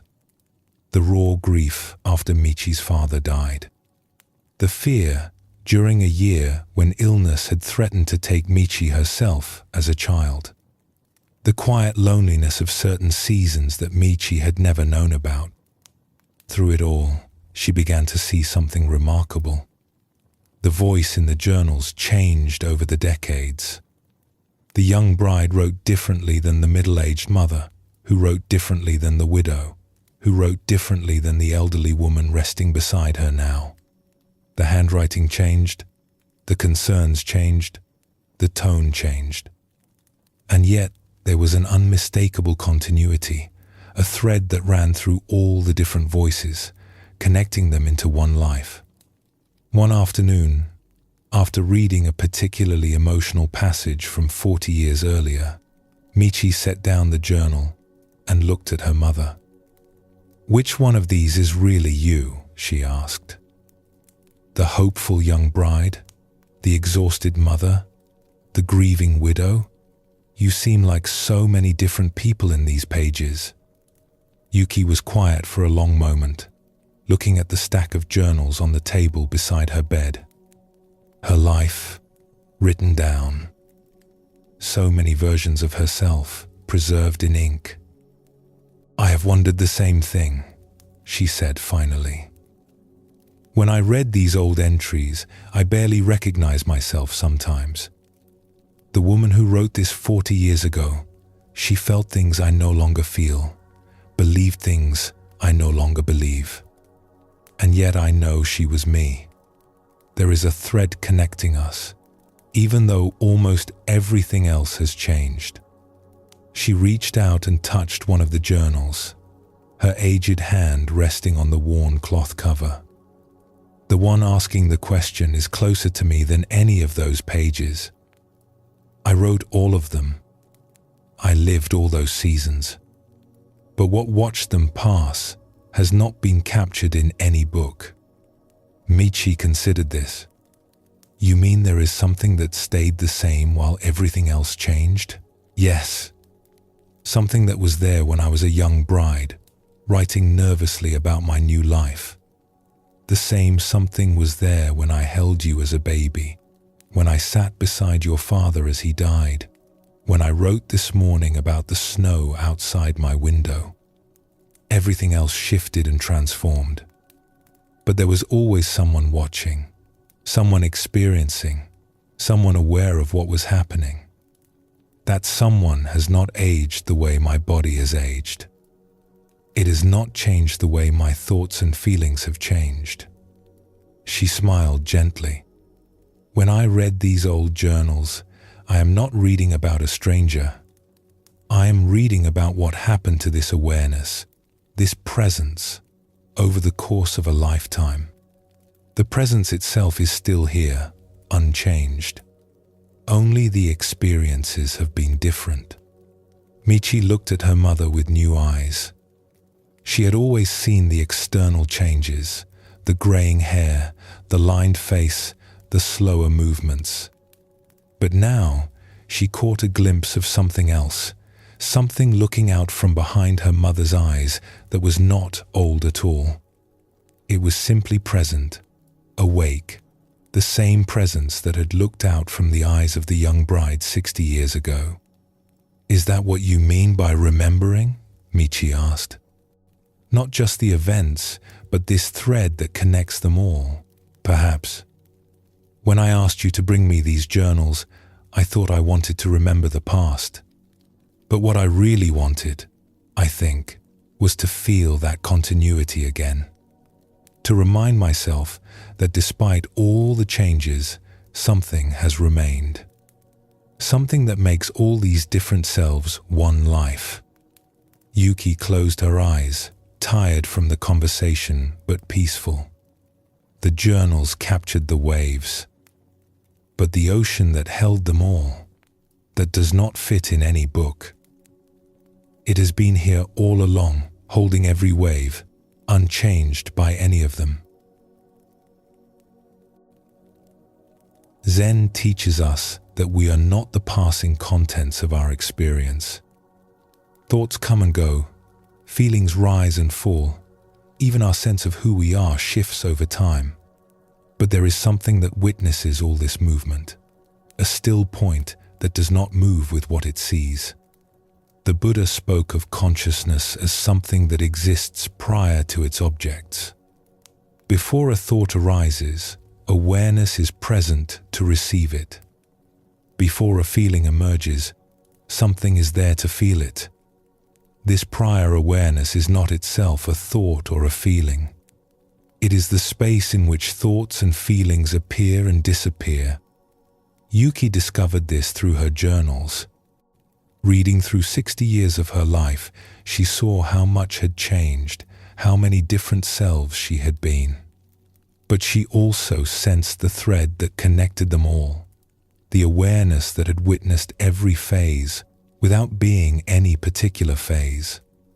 This awareness was closer to her original face than any of the experiences it had witnessed. We can notice this in our own lives. The person who was a child, full of wonder and confusion, was somehow the same one who is here now. Not the same body, not the same thoughts, not the same feelings, but the same awareness, the same presence, looking out at the world through different eyes at different times. This continuity points towards something that does not change even as everything else transforms around it. Let us explore another story that reveals more of this teaching. In a temple surrounded by ancient cedar trees, there lived a gardener named Oso who had tended the same grounds for 50 years. He had arrived as a young man seeking work and had never left. The temple had become his home, and its gardens had become his life's purpose. Over the decades, he had watched the gardens change with the seasons and the years. He had seen young trees grow tall and old trees fall. He had witnessed storms that reshaped whole sections overnight and slow transformations that took decades to unfold. He knew every corner of the grounds, every stone, every path, every view. One spring, a young apprentice named Tomo came to learn the art of temple gardening. He was eager and curious, full of questions about plants and soil and design. Oso took him on as a student, teaching him the practical skills of the work. Tomo reminded Oso of himself at that age, though he would never have said so aloud. The same impatience, the same desire to understand everything at once, the same barely concealed ambition to create something remarkable. Oso watched the young man with a mixture of fondness and amusement, knowing that the years would teach him what words could not. As they worked together through the seasons, Tomo often asked Oso about the past. What had the garden looked like before? How had it changed over the years? What was the same now as it had been 50 years ago? Oso would answer these questions with stories. He remembered when the great pine near the eastern gate was just a sapling. He remembered when the pond had been dug and filled. He remembered seasons of drought and seasons of flood, winters that killed tender plants, and summers that brought unexpected blooms. One autumn afternoon, as they raked fallen leaves together, Tomo asked a different kind of question. "Master Oso, you have changed so much since you first came here. You were young then, and now you are old. Have you changed as much as the garden?" Oso paused in his raking and looked around at the grounds he knew so well. The maples were brilliant red and orange, dropping their leaves in the soft wind. The cedars stood unchanged as always, dark green against the autumn colors. "My hair has changed," he said slowly. "It was black once, and now it is white. My strength has changed. I could work all day without rest, and now I must pace myself carefully. my thoughts have changed too. The young man who came here was full of ambition and impatience. He is gone now. He resumed raking, the leaves gathering in neat piles. But there is something that has not changed. Something that watched the young man work and watches this old man work. I cannot describe it exactly, but I know it is there. The seasons pass through it like wind through an open window. It sees the changes but does not change with them. Tomo stopped raking and looked at his teacher. How do you know it has not changed? Oso considered this. When I remember myself as a young man, I am not remembering a stranger. There is a recognition, a continuity. The one who is remembering is somehow the same one who lived those memories. If everything had changed completely, there would be no connection. The past would belong to someone else entirely. He leaned on his rake and looked up at the cedars. These trees are different every year. They grow new needles. They drop old ones. Their branches reach higher. But there is something about a cedar that remains cedar.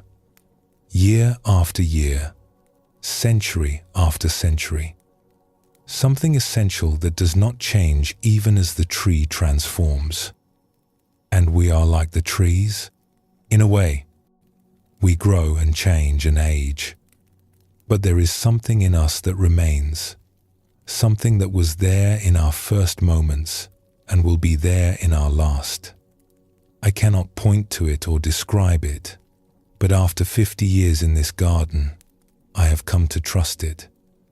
It is more truly me than my hair or my strength or my thoughts. Those are like the leaves that change color and fall. But there is something that watches the leaves fall season after season, and that something does not fall with them. Tomo returned to his raking, but the conversation stayed with him. Over the following years, as he learned the ways of the garden, he also began to notice what Oso had described. The changes were constant, in the garden and in himself. But there was something steady beneath the changes, a quiet awareness that witnessed the seasons without being swept away by them. When Oso finally passed away, many years later, Tomo was the one who tended his grave in a quiet corner of the garden.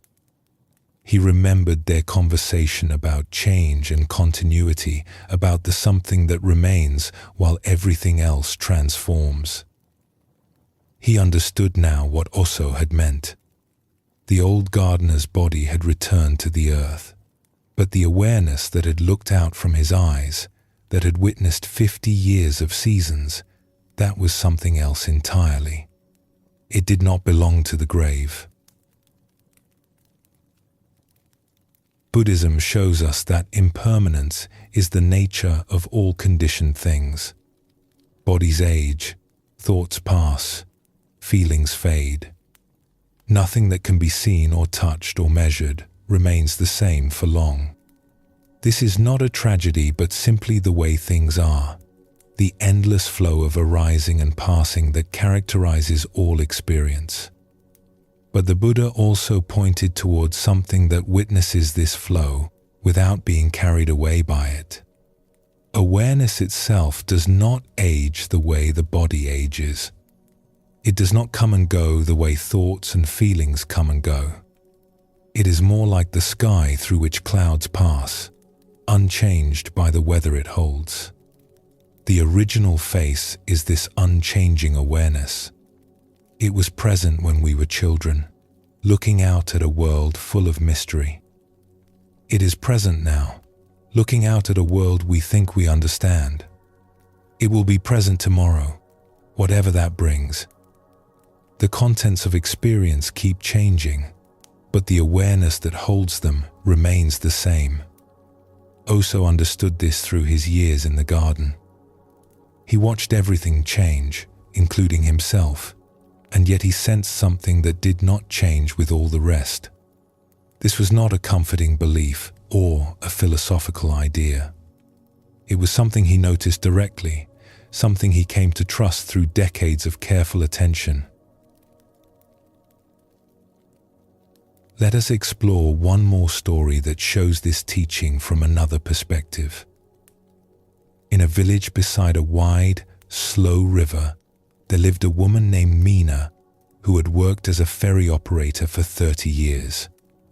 Each day, she rowed passengers across the water, from one side to the other, back and forth, from dawn until dusk. The river was always moving.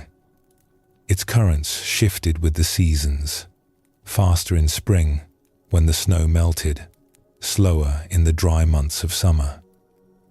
Its color changed too, brown after heavy rains, clear and green in the calm periods.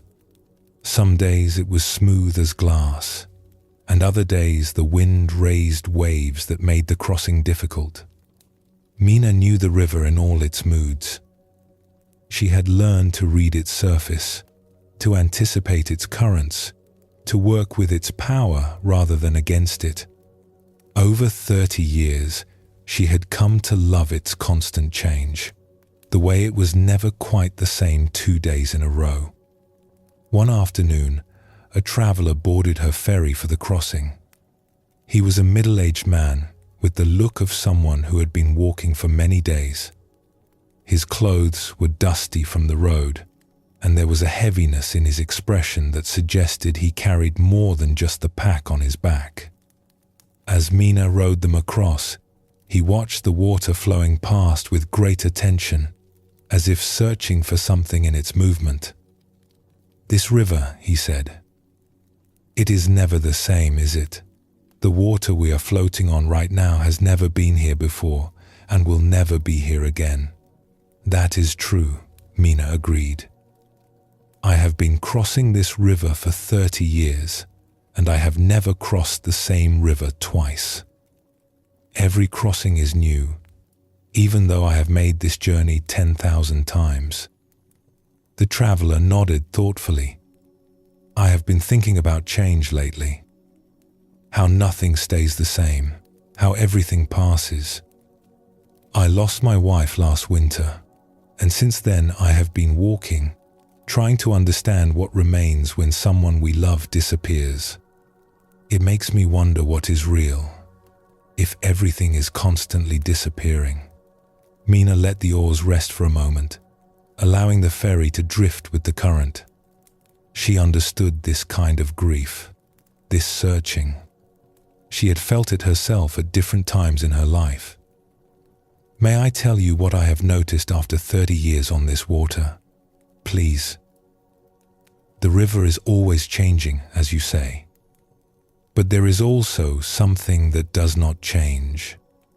The riverbed, the banks, the shape of the valley that holds the water.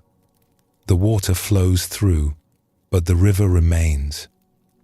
Not the same water, but the same river." She took up the oars again and resumed rowing. "I think we are like that. So much of us changes. Our bodies, our thoughts, our feelings. These are like the water, always flowing, never the same. But there is something like the riverbed in us too. Something that holds the flow. Something that the changes pass through without changing." The traveler was quiet for a while, watching the water stream past the hull of the ferry. "How do you know this riverbed exists in us? How do you experience it?" Mina thought carefully before answering. "When I remember myself as a young woman first learning to row, I recognize her. She is me, somehow, even though everything about her has changed. The body is different, the thoughts are different, the feelings are different. But the one who is remembering is the same one who lived those memories. That sameness is not any of the things that changed. It is something else, something that held all those changes the way the riverbed holds the water." "And you have found this comforting?" "I have found it true. Whether it is comforting depends on the day. She smiled slightly. But it has changed how I see things. I no longer identify so strongly with the water. I used to think I was my body, my thoughts, my feelings. Now I see those as what flows through me, not what I am. What I am is more like the riverbed, quiet and still, holding whatever flows past. She paused, thinking of how to say what she had learned over so many crossings. When you lost your wife, much was lost. The water that was her life flowed away and cannot return. This is the truth of change, and it is painful. But the love you felt for her, the awareness that held your life together, that is not water. That is riverbed.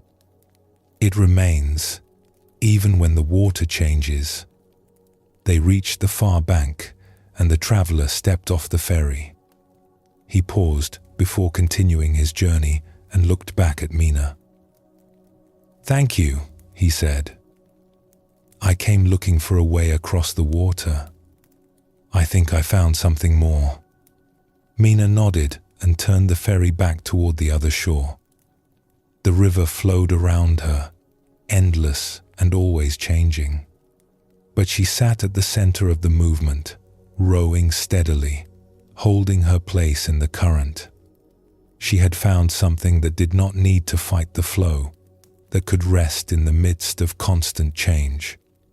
It was not the water. It was what the water moved through. Zen teaches us that our true nature is not found in the stream of experience, but in what holds the stream. We are not the passing thoughts, the changing feelings, the aging body. We are more like the space through which these pass, the awareness that contains them without being contained by them. The Buddha pointed to this again and again in his teachings. He asked his students to notice what was present before thought, to find the awareness that existed before any particular experience arose. This awareness is not another object to be seen. It is what sees. It is not another experience to be had. It is what experiences. The original face is this still center in the midst of all movement. It was present in our first moments of life, before we had any experiences at all. It remains present now, holding whatever arises. It will be present in our final moments, unchanged by all that has passed through it.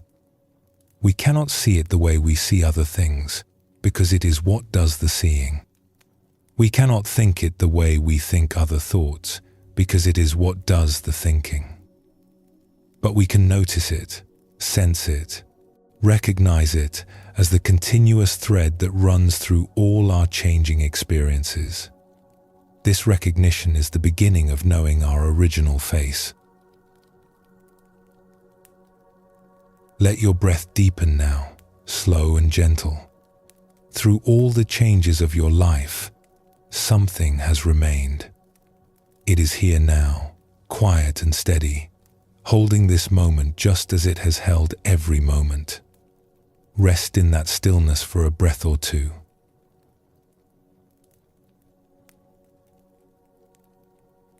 We all carry a story about who we are. It begins before we can remember and grows with each passing year.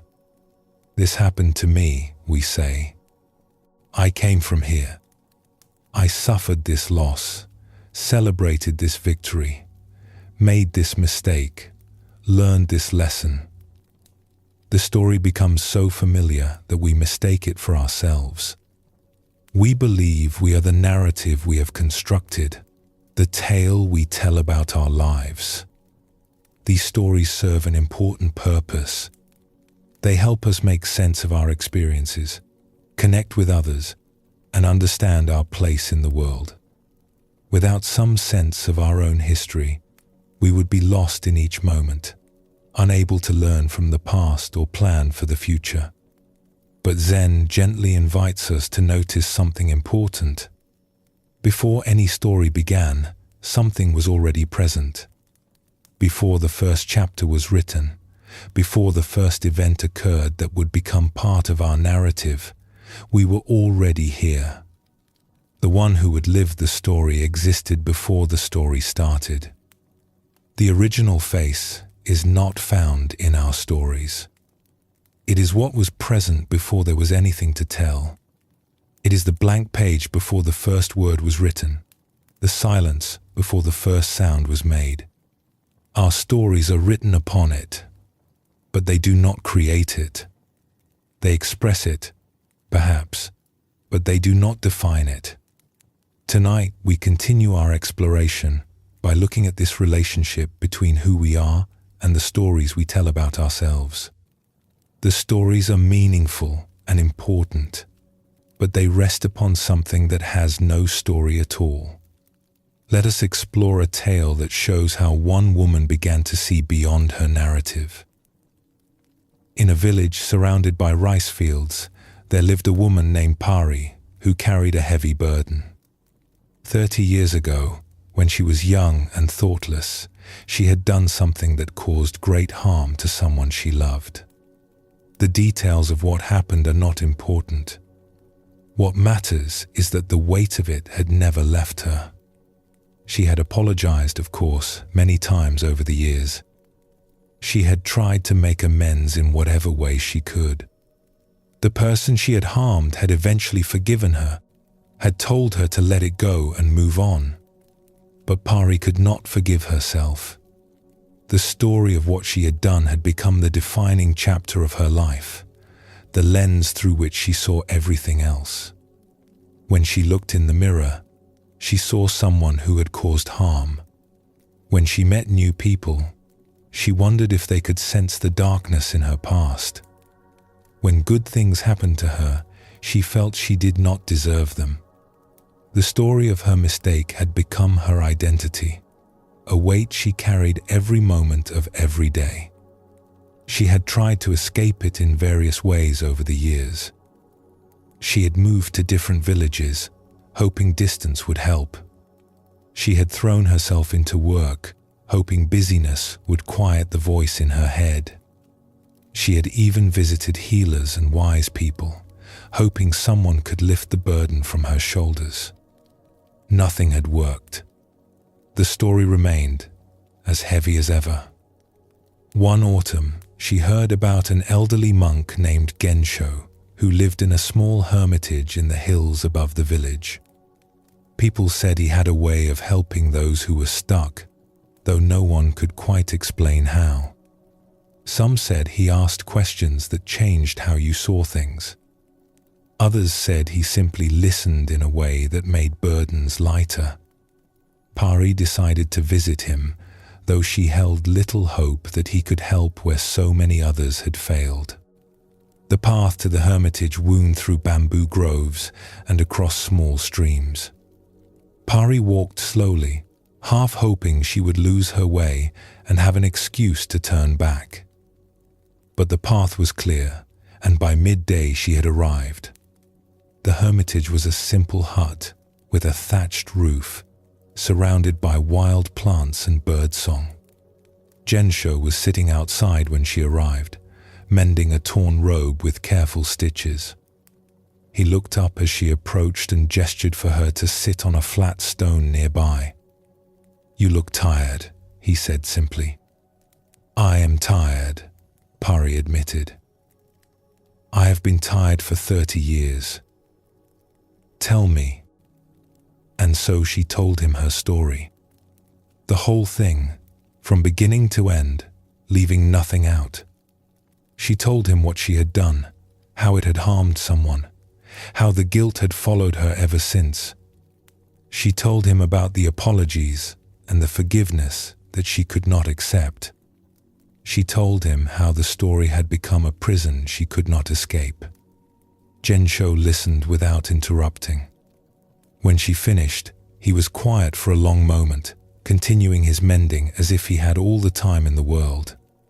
"This story you carry," he said finally. "It is very heavy." "Yes." and it has shaped everything about how you see yourself. Yes, I am the one who did this terrible thing. That is who I am. Gensho set down his mending and looked at her directly. Tell me about the morning before it happened. The morning of that day, before anything had gone wrong. Who were you then? Pari was confused by the question. I do not understand. You woke up that morning, yes? You opened your eyes, you breathed, you began your day. At that moment, before the events of the day unfolded, who were you? Were you already the person who carries this weight? Pari thought back, trying to remember that distant morning. She had woken in her small room, she recalled, with sunlight coming through the window. She had felt ordinary, unremarkable. She had no idea what the day would bring. She was just herself, moving into another day. I was just me, she said slowly. I did not know what was going to happen. I was not yet the person who had done this thing. And the day before that, and the week before, and the year before, all those days when you were simply yourself, before this story began, Pari felt something shifting in her chest, a loosening she had not expected. She had been so focused on the story of her mistake that she had forgotten there was ever a time before it. She had existed for years before that day, had been a complete person, had lived and breathed and experienced the world. That person had not been defined by what was to come. I was whole then, she said quietly. Before the story began, I was whole. And what happened to that wholeness? Did the events of that day destroy it? I thought they did. I thought they changed me forever, made me into something damaged. Gensho picked up his mending again, his fingers moving with patient skill. The events of that day added a chapter to your story. A painful chapter, one that brought suffering to you and to another. I do not dismiss that suffering, but I want you to see something important. The one who lived that chapter was there before the chapter began. She was there after it ended. She is here now, sitting with me, still whole beneath all the stories she carries. Pari felt tears beginning to fall, the first tears she had allowed herself in years. But I did this thing. It happened. It is part of who I am. It is part of your story, yes. But are you your story? Or are you the one to whom the story happened? Gensho paused, letting the question settle. Before there was anything to tell about you, you were already here. Before the first event of your life, you existed. That existence was complete in itself, needing no story to justify it. The stories came later, piling up year after year. But they were written upon something that was already present. That something is still here. It has never been damaged by any story, no matter how painful. Pari sat with this for a long time as the afternoon shadows lengthened around them. She thought about all the years she had spent identified with her mistake, believing that single chapter was the whole book. She had forgotten that she existed before the chapter began. She had forgotten that the one who made the mistake was more than the mistake itself. How do I find my way back to that? She asked. To the wholeness that was there before? You do not need to find your way back. You never left. You have simply been so focused on one chapter that you forgot the rest of the book. And more than that, you forgot the one who is reading the book, the awareness that holds all the chapters without being any particular chapter. He tied off the last stitch in his robe and held it up to examine his work. Your story is not who you are. It is something that happened to who you are. The original face was present before your story began, and it remains present now. It has witnessed every chapter, including the painful ones, without being defined by any of them.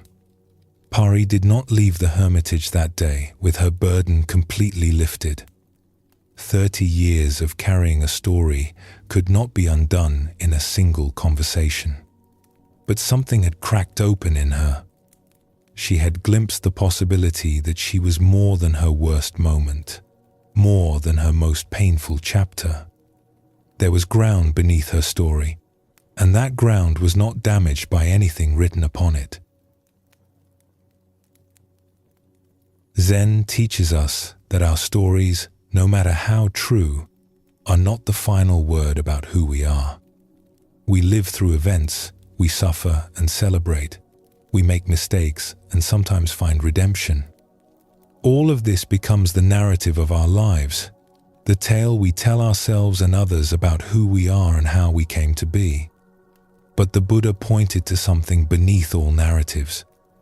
Before any story begins, awareness is present. Before the first word is written, the page exists.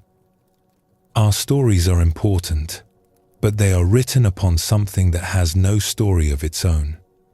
This blank page, this silent awareness, is closer to our original face than any chapter we have lived.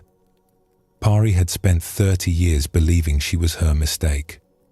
She had collapsed her entire identity into a single painful chapter. What Gensho helped her see was that the chapter, painful as it was, did not erase what was there before it began. The wholeness she remembered from before the story started had never actually disappeared. It had simply been obscured by her focus on the narrative.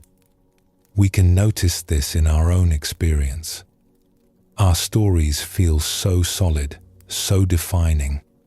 But there was a time before each story began, a time when we simply existed without that particular narrative. And there will be a time after each story has become just a memory. What remains through all this is not another story. It is the presence in which stories arise and pass away. Let us explore another story that reveals more of this teaching. In a town known for its scholars and scribes, there lived a historian named Tam who had devoted his life to preserving the stories of his people. For 40 years, he had collected tales from the elderly, transcribed documents from crumbling archives, and written detailed accounts of events that might otherwise be forgotten. His work filled an entire building, shelves upon shelves of carefully recorded history. Tam believed deeply in the importance of stories. Stories were how people understood themselves, he often said. Without stories, we would be lost, disconnected from our past, unable to make sense of our present. He had built his entire life around this belief, sacrificing comfort and ease to ensure that the stories of his community would survive. One dry summer, a fire broke out in the building where Tam kept his life's work. The flames spread quickly through the old wooden structure, feeding on decades of dry paper and parchment. Villagers came running with buckets of water, but the fire was already too strong. By the time the flames were controlled, most of his collection had been destroyed. 40 years of careful preservation, thousands of stories gathered and recorded, all reduced to ash and smoke. Tam stood in the ruins as the sun set, unable to move or speak. The smell of burned paper hung in the air. Fragments of pages, their edges blackened and curled, drifted in the evening breeze. Everything he had worked for was gone. The stories he had devoted his life to saving had vanished in a single afternoon. He felt as if he himself had burned along with them, as if his very existence had been called into question. A young student named Lun found him there as darkness fell. She had studied with Tam for several years and knew how much the collection had meant to him. She sat down beside him in the ashes, not knowing what to say. They sat together in silence for a long while. Finally, Tam spoke, his voice hollow and distant. "The stories are gone. 40 years of work. Gone. I know. I am so sorry.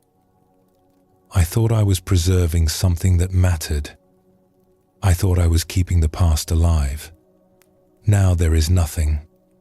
Lun was quiet for a moment, then said something that surprised even herself.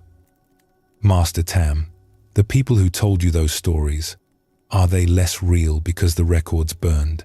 Is my grandmother less my grandmother because the document you wrote about her family no longer exists?"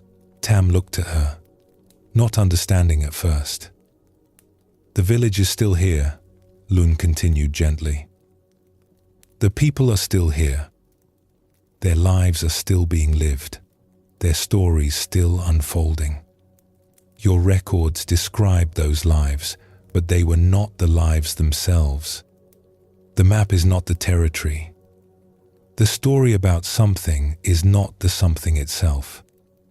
Tam looked around at the ruins, then out at the village beyond, where lights were beginning to appear in windows as evening settled. The people were there, going about their lives, undiminished by the loss of the documents that described them. The fire had destroyed paper and ink, but it had not touched the living reality those papers had attempted to capture. "I confused the record with the thing recorded," he said slowly. "I thought the stories were what mattered most. But the stories were just reflections of something more real. And that something is still here. It does not depend on being written down. My grandmother existed fully before you ever recorded her history. She exists fully now, even though the record is gone. The writing pointed toward her, but it was never her." Tam sat with this as the night deepened. He thought about all the stories he had collected, all the careful documentation. It had been valuable work, and its loss was real. But Lun was right. The stories had always been secondary to the lives they described. The map had always been secondary to the territory. And more than that, he realized something about himself. He had defined himself by his work, by the stories he had preserved. But he existed before he began that work. He would continue to exist now that the work was destroyed. His identity did not depend on the collection any more than his grandmother's identity depended on the documents about her family. In the following weeks, Tam began to rebuild, though differently this time. He still valued stories and still believed in their importance. But he held them more lightly now. He understood that stories pointed towards something they could never fully capture, and that the something was always more real than the pointing. Buddhism shows us that our narratives about reality are useful but not ultimate. We tell stories to make sense of our experience, to communicate with others, to preserve what might otherwise be lost. These stories matter and deserve care, but they are always one step removed from the living reality they describe. The Buddha taught that we suffer when we cling to our concepts and narratives as if they were the things themselves. We mistake the menu for the meal, the map for the territory, the story for the life. When our stories are threatened or destroyed, we feel as if we ourselves are being erased. But the original face is not found in any story we tell about ourselves. It is what exists before any story begins, what remains when stories end, what holds all our narratives without being captured by any of them. Tam discovered this in the ashes of his life's work. The stories were gone, but the reality they had described remained, untouched by the fire. We can hold our own stories more lightly when we understand this. Our narratives about ourselves are meaningful, but they are not the final truth of who we are. Before our story began, we were already present. That presence has witnessed every chapter and will witness those yet to come. It is not a story. It is what stories are told about. Let us explore one more story that shows this teaching from another perspective. In a valley where 3 roads met, there lived a woman named Seki, who was known for her remarkable memory.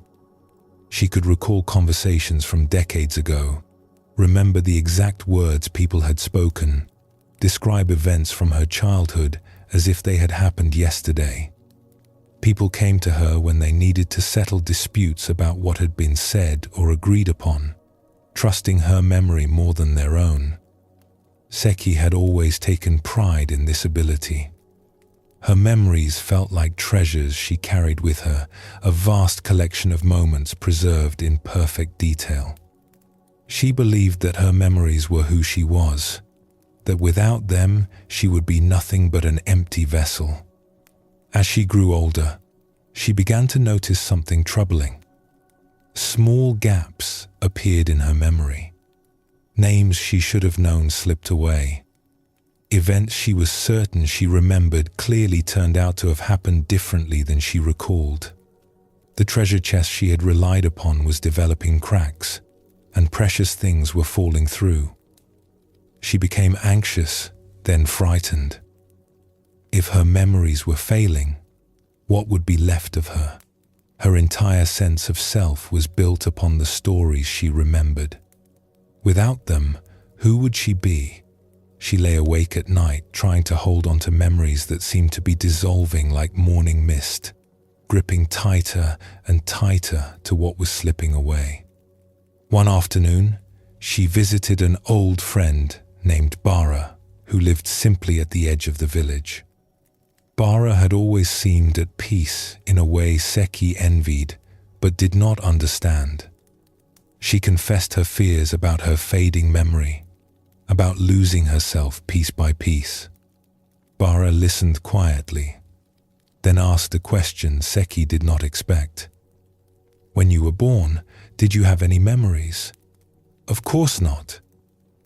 Babies do not have memories. And yet you existed. You were fully yourself, a complete being, even without a single memory to your name." Bara poured tea for both of them, her movements unhurried. The memories came later. They accumulated year by year, experience by experience. But you were there first. The memories were added to you. You were not built from them. Seki considered this.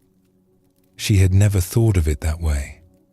She had always assumed that she was her memories, that the accumulation of stored experiences was what made her who she was.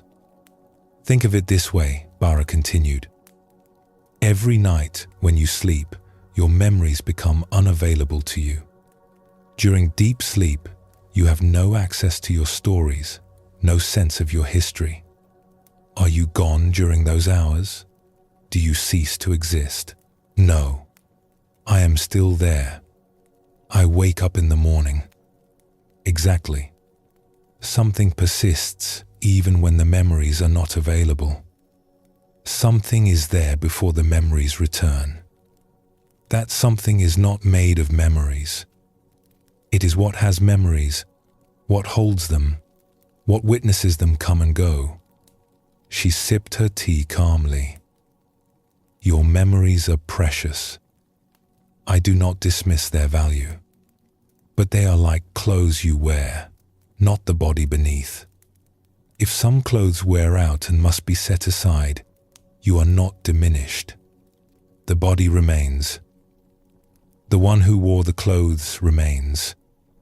Seki felt something releasing in her chest, a tension she had carried for months.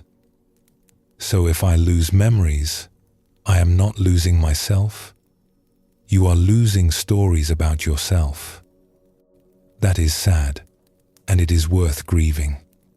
But the self that lived those stories is not contained in the stories. It was there before the stories began. It will be there when the stories fade. It is the original face that exists before and after any narrative, unchanged by what it holds.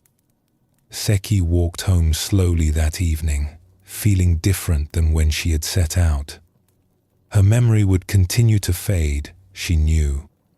More gaps would appear, more treasures would slip away. But she no longer felt that she was disappearing along with them. Something would remain, something that had been there before the first memory was formed. The stories might thin and scatter, but the one who had lived them would still be present, quiet and whole. Zen teaches us that memory and identity are not the same thing. We naturally feel that our memories make us who we are, that without them we would be nothing. But this is a kind of illusion, a confusion between the contents of awareness and awareness itself. The Buddha spoke of consciousness as something that exists independent of its objects. Memories are objects that appear in consciousness. They come and go, sharp at some times and faded at others. But the consciousness that holds them is not itself a memory. It is what makes memory possible in the first place. Seki discovered this truth when facing the loss of what she had always considered her most precious possession. Her memories were indeed fading, and that loss was real. But she came to see that she was not her memories any more than she was her clothes or her possessions. The original face existed before the first memory was formed. It remained present as memories accumulated. And it would remain when memories scattered like leaves in autumn wind. Our stories about ourselves are precious. Our memories are treasures worth honoring. But they rest upon something that has no story and holds no memories. This ground of awareness is the original face, present before any narrative began, unchanged by any tale that has been told. Let your body soften now, settling deeper into rest. Before your story began, you were already here. That presence remains, quiet and whole, holding whatever stories may come and go. Simply rest in that for a moment.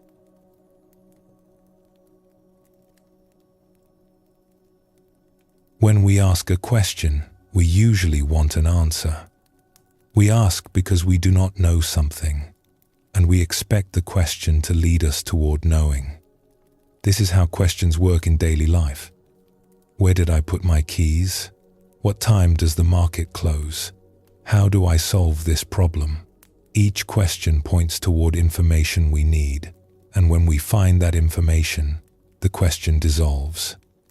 We have our answer, and we move on. But there is another kind of question, one that works very differently. These are questions that cannot be answered in the usual way.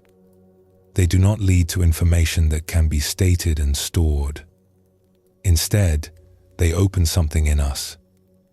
They point not toward facts, but toward direct experience. They are doorways rather than puzzles. Zen has long used such questions as tools for awakening. When a teacher asks a student, "Who are you?" the teacher is not looking for a name or a description. The question is meant to turn the student's attention inward, towards something that cannot be captured in any answer.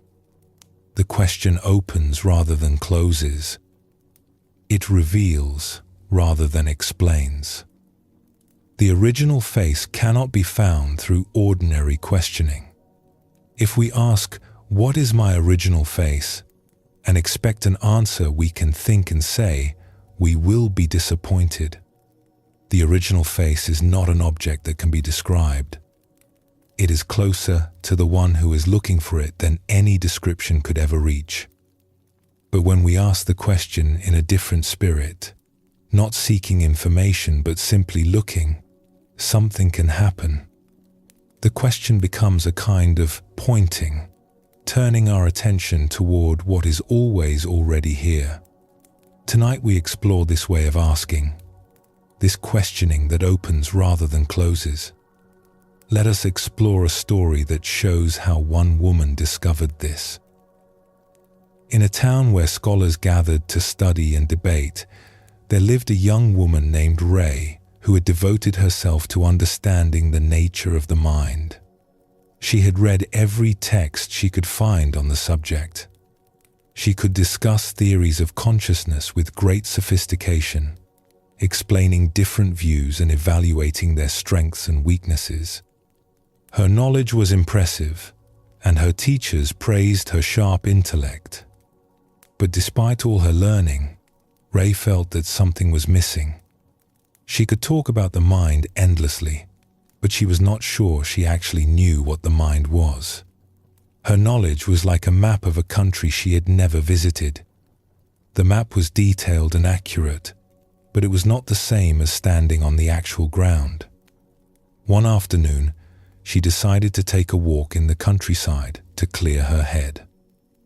The debates and discussions had been particularly intense lately, and she felt stuffed with words, overflowing with concepts that seemed to multiply without bringing her any closer to actual understanding. She followed a path through rice fields, grateful for the simple quiet of growing things. After walking for some time, she came to a small farmhouse where an old farmer named Doc was sitting on his porch, enjoying the afternoon sun. His face was deeply lined by years of outdoor work, but his eyes were clear and calm. He looked up as she approached and nodded a greeting. Something about his peaceful expression made Ray stop. She had been surrounded by scholars and intellectuals for so long, always discussing and debating. This simple farmer seemed to possess a quietness that all her learning had not given her. "May I rest here for a moment?" she asked. "Of course." He gestured to a wooden stool beside him. They sat together in silence for a while, watching the breeze move through the rice plants. Ray found herself relaxing in a way she rarely did in the halls of study. "You look like someone who thinks a great deal," Doc observed finally. Ray smiled slightly. "I am a student. I study the nature of the mind." "Ah, and what have you learned?" She began to explain some of the theories she had studied, the different views of consciousness, the debates about perception and awareness. Doc listened with genuine interest, nodding occasionally, though it was clear much of what she said was unfamiliar to him. When she finished, he was quiet for a moment. Then he asked a simple question that stopped her completely. "That is all very interesting. But right now, as we sit here, what is it that is aware of this conversation?" Ray opened her mouth to answer with one of her theories, but something made her pause. The question was not asking about theory. It was asking her to look directly at something happening right now, in this very moment. She turned her attention inward, trying to find what was aware of the conversation. She could notice thoughts arising. She could notice the sounds of the afternoon, the feeling of the breeze, the presence of the old farmer beside her. But what was doing the noticing? Where was the awareness itself? The more she looked, the more she realized she could not find it as an object. It was not a thing she could point to or describe, and yet it was undeniably present. Something was aware of this moment. Something was experiencing this conversation. But that something was not available to her in the way her theories were available. "I cannot find it," she said slowly. "I can notice what I am aware of, but I cannot find the awareness itself." Doc nodded, as if this were exactly what he expected. "You cannot find it because you are looking for it in the wrong place. You are looking for it as if it were something to be seen, but it is what sees. You cannot see your own eyes directly. You can only see what they show you." Ray sat with this. Her whole education had been about acquiring knowledge, about gathering information she could examine and analyze. But what Doc was pointing to could not be gathered or examined. It was too close, too fundamental. It was the very capacity that made examining possible. "All my studying," she said quietly, "all my theories and debates, they were about the mind, but they were not the mind itself." "A map of the ocean is useful," Doc replied, "but it is not wet. Your learning has given you many maps, but the territory they describe is right here, closer than your own breath. You do not need more maps. You need to feel the water." Ray stayed with the farmer until evening fell. They did not discuss theories or ideas. They simply sat together, and Ray practiced turning her attention toward the awareness that could not be found as an object.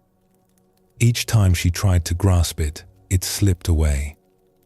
But each time she simply rested in it, it was obviously present, more intimate than any thought, more immediate than any theory.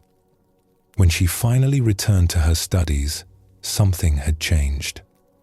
She still valued her learning, still engaged with ideas and debates, but she no longer confused the maps with the territory. She had touched something her books could never contain, something that was present before she opened any text and remained present after she closed them all. Zen teaches us that the deepest truths are not found through thinking alone. We can think about the original face, develop theories about it, debate its nature endlessly. But thinking about something is not the same as knowing it directly. The menu describes the food, but has no flavor. The map outlines the terrain, but has no mountains.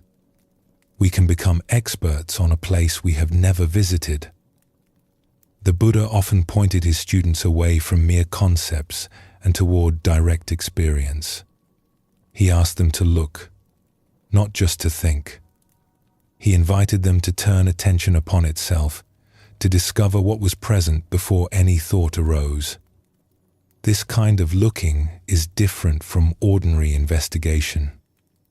It does not produce answers that can be written down and stored. It produces recognition, a direct seeing of what was always already here. Ray discovered that her vast learning, valuable as it was, had not given her what she most deeply sought. The farmer's simple question cut through all her theories and pointed her towards something immediate and undeniable. The awareness she was looking for was not hidden in a book. It was the very thing that was reading the books, hearing the question, seeking the answer. The original face reveals itself not through thinking, but through this kind of direct looking. We cannot capture it in words, but we can recognize it in experience. It is what is aware of these words right now. It is what is present before any question is asked and after any answer is given. Let us explore another story that reveals more of this teaching. In a monastery nestled in a mountain valley, there lived a monk named Toru who had practiced meditation for 30 years. He sat every morning before dawn and every evening after supper without fail. He followed all the teachings he had been given with dedication and sincerity. He kept the precepts, studied the texts, and served his community with humility, He was respected by his fellow monks for his discipline and his quiet manner. But despite 30 years of practice, Toru felt he had not broken through to anything fundamental. He had moments of peace, periods of calm, experiences that seemed meaningful at the time. But the deep awakening his teachers spoke of, the recognition of his true nature, had not come. He was beginning to wonder if it ever would. Sometimes in the early morning, before anyone else had risen, he would sit alone and feel a quiet despair. What was he doing wrong? What was he missing? His teacher, an elderly woman named Master Haru, had watched his struggle for many years. She knew that Toru was sincere, that he practiced diligently, that he genuinely sought the truth. But she also saw that something was blocking him, some subtle misunderstanding that kept him circling without arriving. One afternoon, she called him to her room for tea. They sat together in comfortable silence as she poured with careful attention. Then she spoke. "Toru, you have practiced for 30 years. What are you looking for?" "I am looking for my true nature, for awakening, for the original face the teachings speak of." "And in 30 years have you found it?" Toru lowered his eyes. "No. I have had experiences that seemed important, but nothing lasting. Nothing that felt like true recognition." Master Haru nodded slowly. "You have been looking for something to happen, some experience to arrive, some state to achieve. Is that not so?" "Yes, I suppose it is." "And where have you been looking?" Toru considered this. "In my meditation, in my practice, I have been watching my breath, watching my thoughts, waiting for something to reveal itself." "Waiting," Master Haru repeated. "For 30 years you have been waiting for your true nature to appear. But tell me, what was here before you started waiting? What was present before you began your first meditation, before you heard any teaching, before you started looking at all?" Toru was silent. He had never thought about it this way. His entire practice had been oriented toward achieving something, toward arriving somewhere he was not yet. He had never considered what was already present before the journey began. "I do not know," he admitted. "Then that is where to look. Not forward towards something you hope will happen.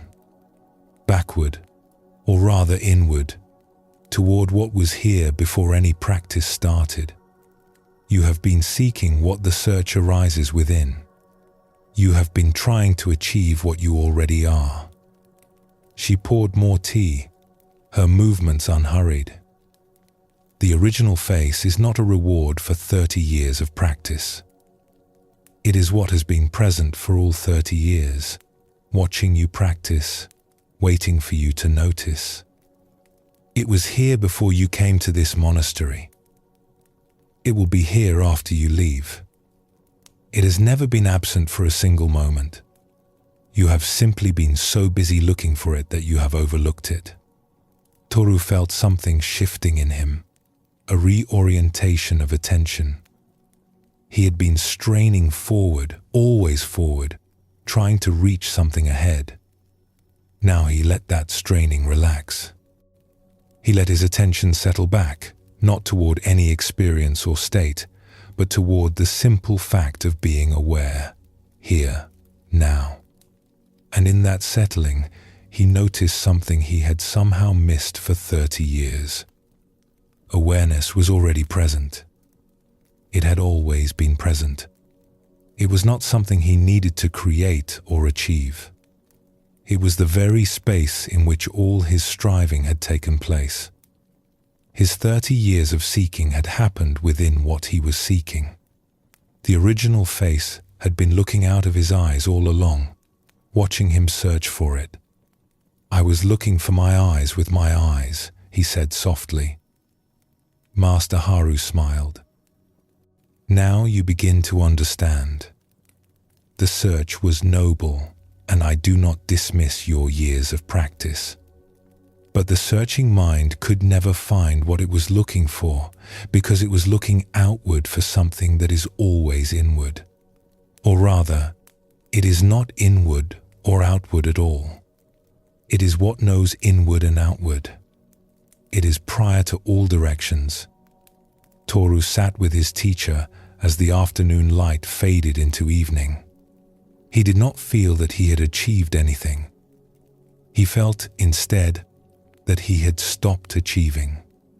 He had stopped reaching for something ahead and had simply recognized what was already here. It was so simple, so obvious, that he almost laughed. 30 years of searching for something that had never been missing for a single moment. He thought about all the mornings he had sat in the meditation hall, straining toward enlightenment. All the evenings he had examined his mind, looking for signs of progress. All the years of effort and discipline, all motivated by the belief that what he sought was somewhere ahead, waiting to be reached. And all along, it had been right here, the very awareness within which all his seeking had taken place. "What do I do now?" he asked. Master Haru laughed softly. "Now you live. You continue to practice, but without the burden of seeking. You sit, but without waiting for something to happen. You walk through your days knowing that what you sought is what is doing the walking. Nothing has changed, and everything has changed." Buddhism shows us that what we seek is not separate from what is seeking.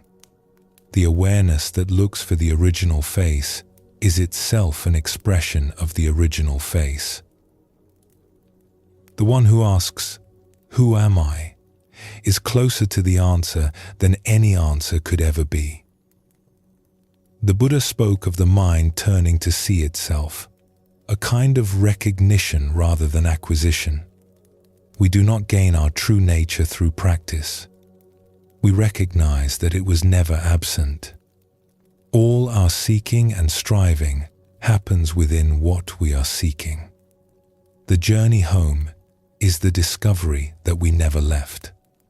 Toru spent 30 years looking in the wrong direction. He was oriented toward the future, toward some experience that would someday arrive. What Master Haru helped him see was that the original face is not in the future. It is not waiting at the end of any path. It is the ground on which all paths are walked, the awareness within which all experiences arise. This is why the question, "Who am I?" works differently than ordinary questions. It is not seeking information. It is turning attention toward its own source. When we ask sincerely and then simply look, we discover that the one who is looking is what we were looking for. Let us explore one more story that shows this teaching.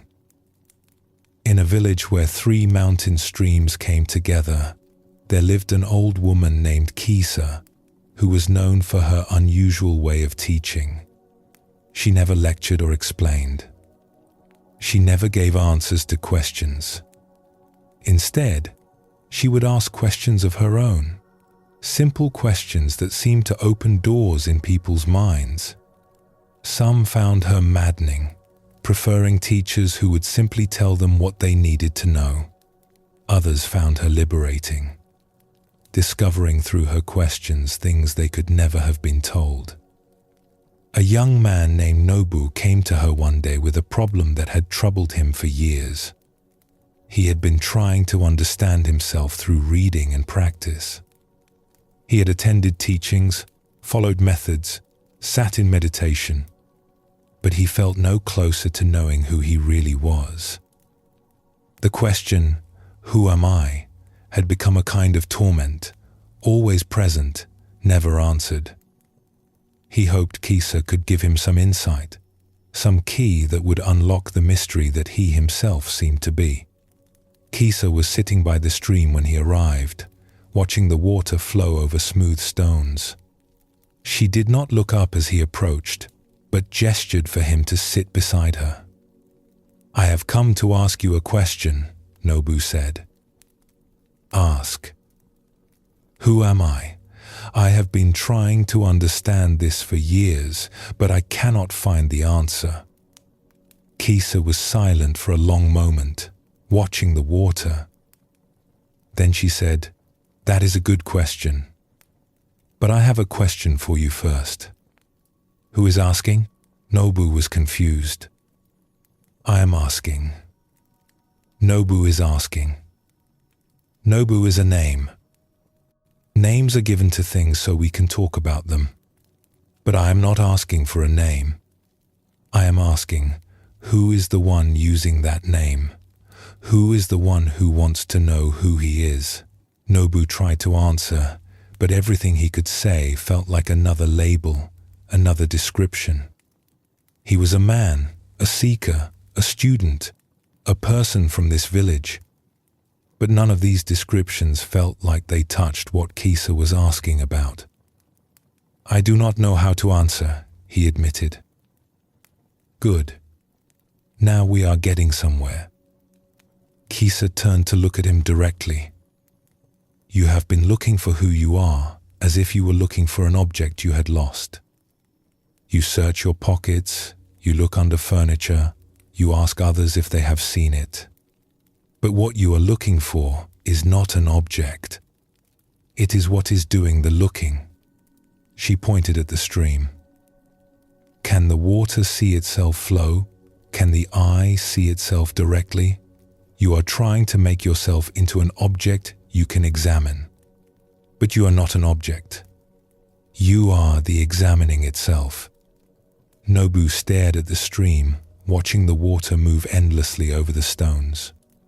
He had never considered this before. He had always assumed that if he looked hard enough, long enough, he would find himself the way he might find anything else. But what Kisa was pointing to was different. The one doing the looking could never be found as a thing being looked at. "Then how will I ever know who I am?" Kisa smiled gently. "You already know. You have always known. But you keep looking for the knowing as if it was something other than what is already happening. Right now, you are aware. You do not need to search for that awareness. It is already here. It is what is hearing my words, feeling the breeze, watching the water. That awareness is not Nobu. It is what Nobu arises within. It is the original face, present before any name was given, unchanged by any experience." She turned back to the water. "Stop looking for yourself as if you were lost. You are the one who would do the finding. Rest in that, and the question dissolves. Not because you find an answer, but because you recognize that what you were looking for was doing the looking all along." Nobu sat by the stream with Kisa for a long time that afternoon. He did not try to understand what she had said with his thinking mind. He simply let her words point him towards something more immediate. The awareness that was present right now. The knowing that was already happening. The presence that had been here before he asked any question at all. The stream continued to flow, endless and unhurried. The afternoon light softened as the sun moved lower in the sky. Birds called from the trees along the bank. And through it all, something was aware, something was present, something that had never needed to be found because it had never been lost. In that simple sitting, something shifted. Not dramatically, not with fireworks or special experiences. Just a quiet recognition that what he had been seeking was not somewhere else. It was here. It had always been here. The search had been happening within what he was searching for. The one who wanted to find himself was the very self he wanted to find. When Nobu finally rose to leave, he bowed deeply to Kisa. She nodded and turned back to the stream as if nothing remarkable had happened. And perhaps nothing had, except that a young man had stopped looking outside for what could only be found within, had stopped seeking ahead for what was already present, had stopped trying to become what he already was. Zen teaches us that the original face is not found at the end of a search. It is recognized as what was present before the search began. The question, "Who am I?"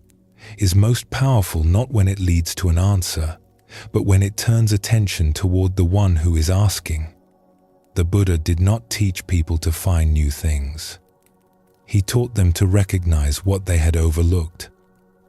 The awakening he pointed toward was not an achievement, but a recognition.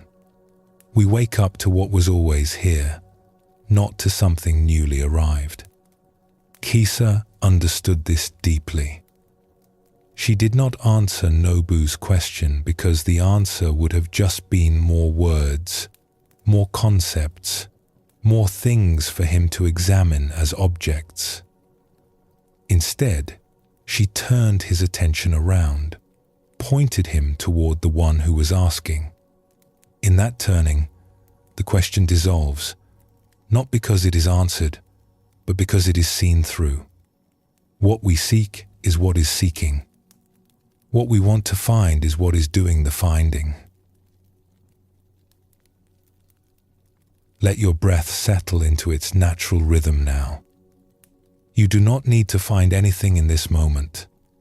The awareness that is hearing these words, that is resting in this darkness, that is simply present, this is closer to your original face than any answer could ever be. Simply rest here.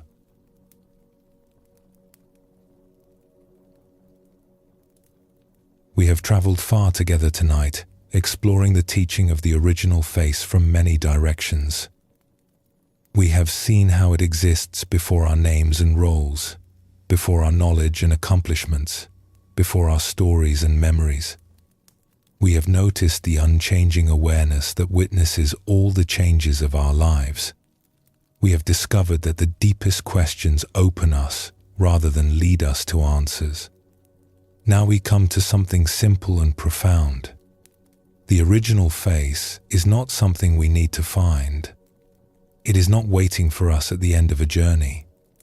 It is not hidden in some distant place we have not yet reached. It is here, now, closer than our own breath. It has been here all along. The search for who we truly are is perhaps the strangest search of all. We look everywhere for something that is doing the looking. We travel far to discover where we have always been. We work hard to achieve what we already are. The journey home is the recognition that we never left. This is not just a poetic way of speaking. It points to something we can notice directly. Right now, awareness is present. Right now, something is experiencing this moment. That something did not arrive recently and will not depart soon. It has been the constant companion of every moment of our lives, so familiar that we overlooked it, so close that we could not see it. Tonight we complete our exploration by resting in this recognition, not striving for anything new, not seeking what is not here, but simply noticing what has always been present. The original face greets us when we finally stop running toward it and simply turn around. Let us explore a story that shows how one man came to this recognition. In a land of wide plains and distant mountains, there lived a man named Koto, who had spent 20 years searching for truth. As a young man, he had felt a deep calling, a sense that something important was waiting to be discovered. He left his home and family and set out to find it. He traveled to many places. He sat at the feet of famous teachers and learned their methods. He crossed vast territories to study with masters who were spoken of in whispers. He practiced disciplines that promised transformation, sitting for hours in meditation, following strict regimens that were supposed to purify the mind. He read texts that claimed to hold the secrets of existence, ancient manuscripts that had been copied and preserved for generations. Some of what he found was valuable. He learned to quiet his mind, to see through certain illusions, to let go of attachments that had caused him pain. He had experiences that seemed meaningful at the time, glimpses of something vast and peaceful that would fade when he tried to hold on to them. But the deepest truth, the final recognition he sought, always seemed just out of reach. Each teacher pointed him toward the next. Each practice prepared him for something that never quite arrived. The goal was always ahead, never here. By the time 20 years had passed, Koto was tired. His hair had begun to gray, and his body no longer moved with the ease of youth. He had given everything to his search, and he was no longer sure it had been worth it. Perhaps there was no final truth. Perhaps the seeking itself was a kind of illusion. One autumn, he decided to return home. Not because he had found what he was looking for, but because he had nowhere else to go. The road back was long, and he walked it slowly, no longer in a hurry to arrive anywhere. When he finally reached his childhood village, he barely recognized it. New buildings had been built, and old ones had crumbled. The people had aged, and many he remembered had passed away. The Sakainj and Ancient had ancient sens. The people had aged in the file. He found his way to the house where he had grown up, now just ruins overgrown with vines and wild grass. He sat down among the crumbling stones where he had once played as a child. Weeds grew through cracks in what had been the floor. The roof had long since fallen in. There was nothing left of the home he remembered except these broken remnants. And yet, sitting there, something unexpected happened. A feeling washed over him that he had not experienced in 20 years of seeking. A sense of presence, of simple being, of coming home. Not to the ruined house, but to something else. Something that had been here when he was a child, before he knew anything about spiritual paths or teachings or truth. He remembered himself as a boy, sitting in this very spot, watching clouds drift across the sky. He remembered the feeling of the grass beneath him, the warmth of the sun, the simple joy of being alive without needing it to be anything special. He had not been seeking anything then. He had simply been present, aware, alive. That presence had not required any teaching to exist. It had not needed any practice to sustain it. It had simply been here, natural and effortless, like breathing. And now, sitting in the ruins of that childhood home, he realized with a shock of recognition that it was still here. The same presence, the same simple awareness. It had not changed in all these years. It had not been improved by his practices or diminished by his failures. It had not grown wiser through his studies or weaker through his doubts. It had accompanied him through every moment of his search, so constant that he had overlooked it entirely, so close that he could not see it. He began to laugh quietly to himself. 20 years of traveling, seeking, striving, and what he had been looking for had never been somewhere else. It had been here all along, the very awareness that had done the searching. He had traveled the world looking for his own eyes. The ruins did not matter. The house could crumble completely, and what he had found would remain. Because what he had found was not in any place. It was what new places. It was not any experience. It was what experienced. It had been here before the house was built and was here after it had fallen. An old woman from the village found him sitting there as evening approached. She had known him as a child and recognized him despite the years. "You have returned," she said simply. "Yes." I searched everywhere for something I thought was missing, and I found it here, in these ruins, where I started. The old woman nodded, as if this made perfect sense. The longest journeys sometimes bring us back to where we began. But we see it differently when we return. I see that what I was looking for never left this place. Or rather, it never left me. I carried it with me through all my travels without knowing. The seeking was happening within what I sought. I just could not see it because I was looking outward for something that was always inward. Or rather, not inward or outward at all. Just here. Always here. He stayed in the village for the rest of his days. He did not become a teacher or gather students. He simply lived quietly, helping where he could, present to each moment as it came. When people asked about his years of searching, he would tell them honestly what he had found. I traveled far and learned many things.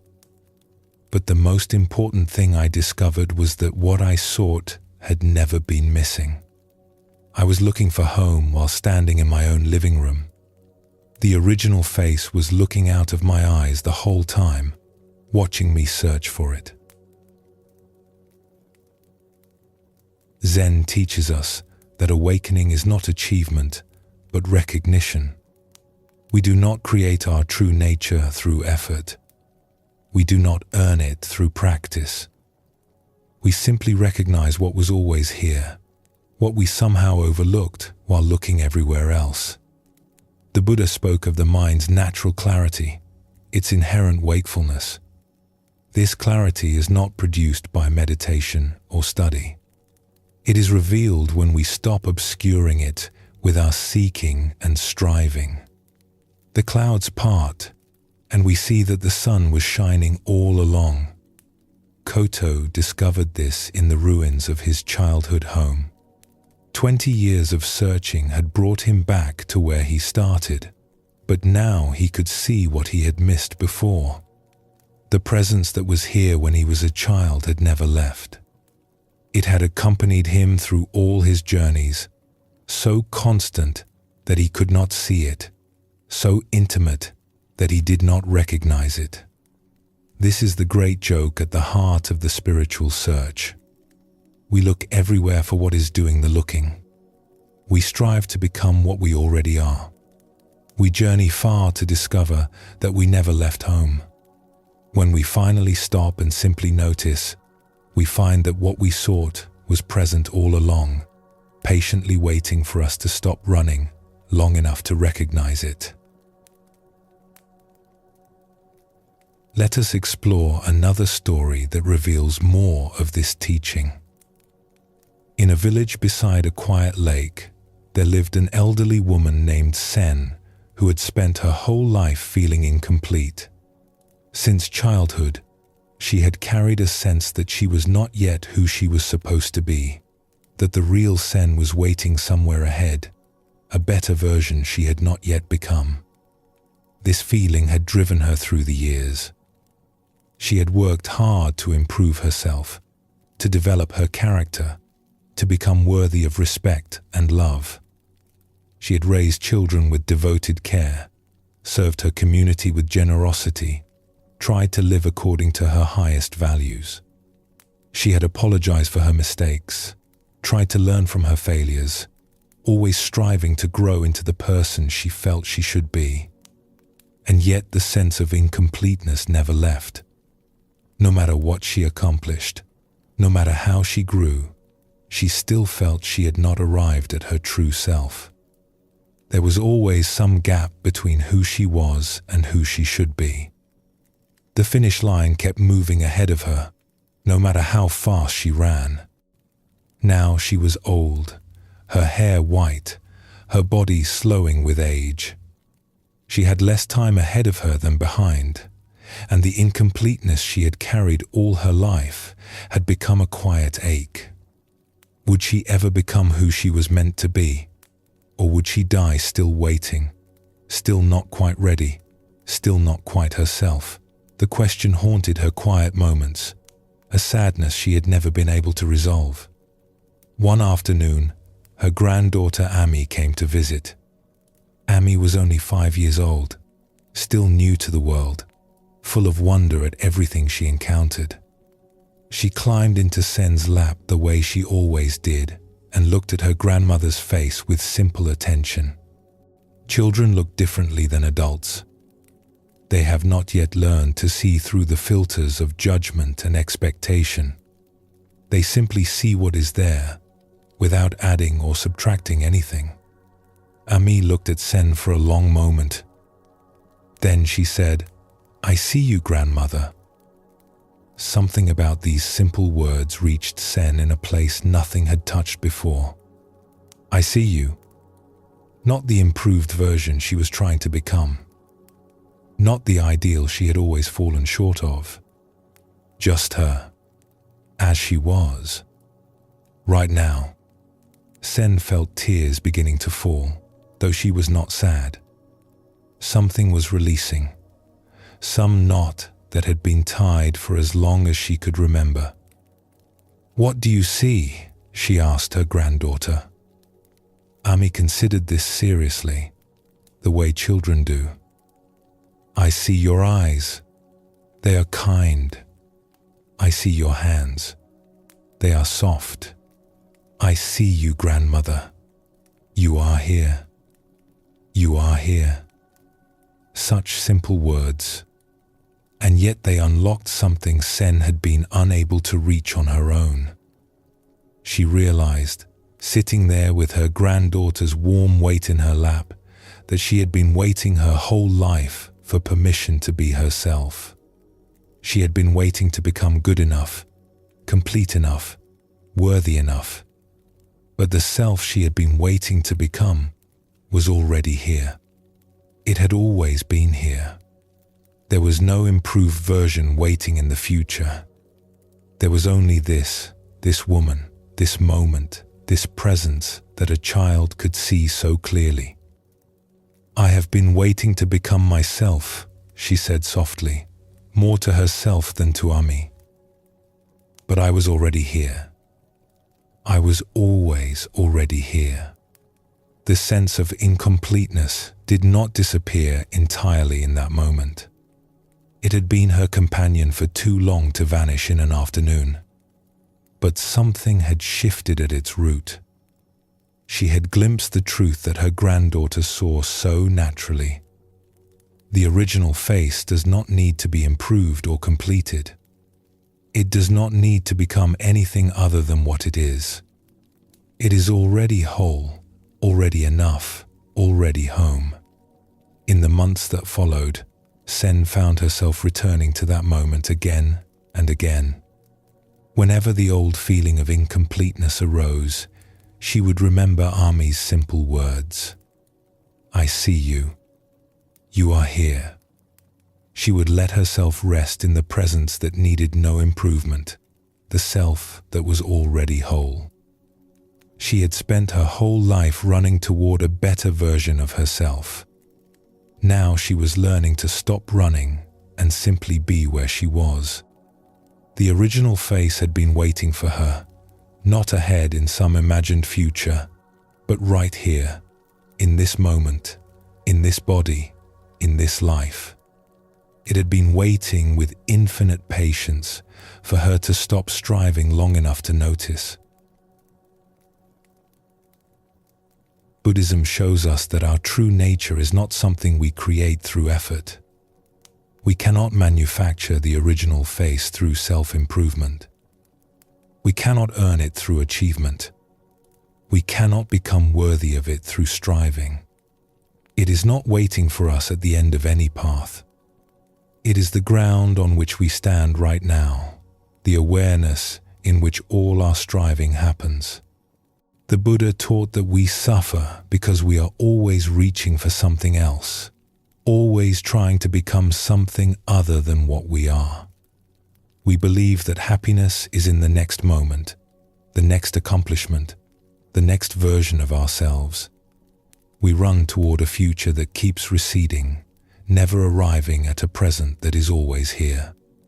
But happiness, like our true nature, is only ever available now. It is only ever found here, in this moment, in this breath. Sen discovered this through her granddaughter's innocent eyes. The child saw what Sen had been unable to see in herself for 80 years. Not someone incomplete, not someone who needed to become better, but simply a person who was here, present, whole. The original face does not need our improvements. It needs only our recognition. It needs only for us to stop running long enough to notice that we have already arrived. We can let ourselves rest in this. The striving can soften. The reaching can ease. What we are looking for is not ahead of us. It is what is looking. It is not something we will become. It is what we have always been. Coming home to the original face is simply stopping long enough to notice that we are already here. We have journeyed together tonight through the teaching of the original face. We have explored who we are beneath the names we carry, beneath the knowledge we have gathered, beneath the things we have created, and the stories we have told. We have seen that something was present before any of these layers were added. Before we learned our names, before we formed our first memory, before anyone told us who we should become, we were already here. That original presence has never left us. It has witnessed every moment of our lives without being changed by any of them. The original face is not distant or difficult to find. It is closer than our own breath, more intimate than our own thoughts. It is what is aware of these words right now. It is what has been listening all evening. We do not need to seek it, because it is what does the seeking. We do not need to become it, because it is what we already are. Tonight, as you rest, there is nothing more to figure out and nothing more to achieve. The layers can soften. The roles can fall away. The stories can quiet. What remains needs nothing added to it. It has been whole since before the beginning of your life. It will remain whole after everything else has changed. You do not need to remember these teachings. You do not need to hold on to anything from this evening. The original face cannot be forgotten because it is not a memory. It is what remembers. It is what rests. It is what wakes again tomorrow. Simply let yourself be held by what has always been here. Sleep well, and thank you for joining us here at Sleepy Monk.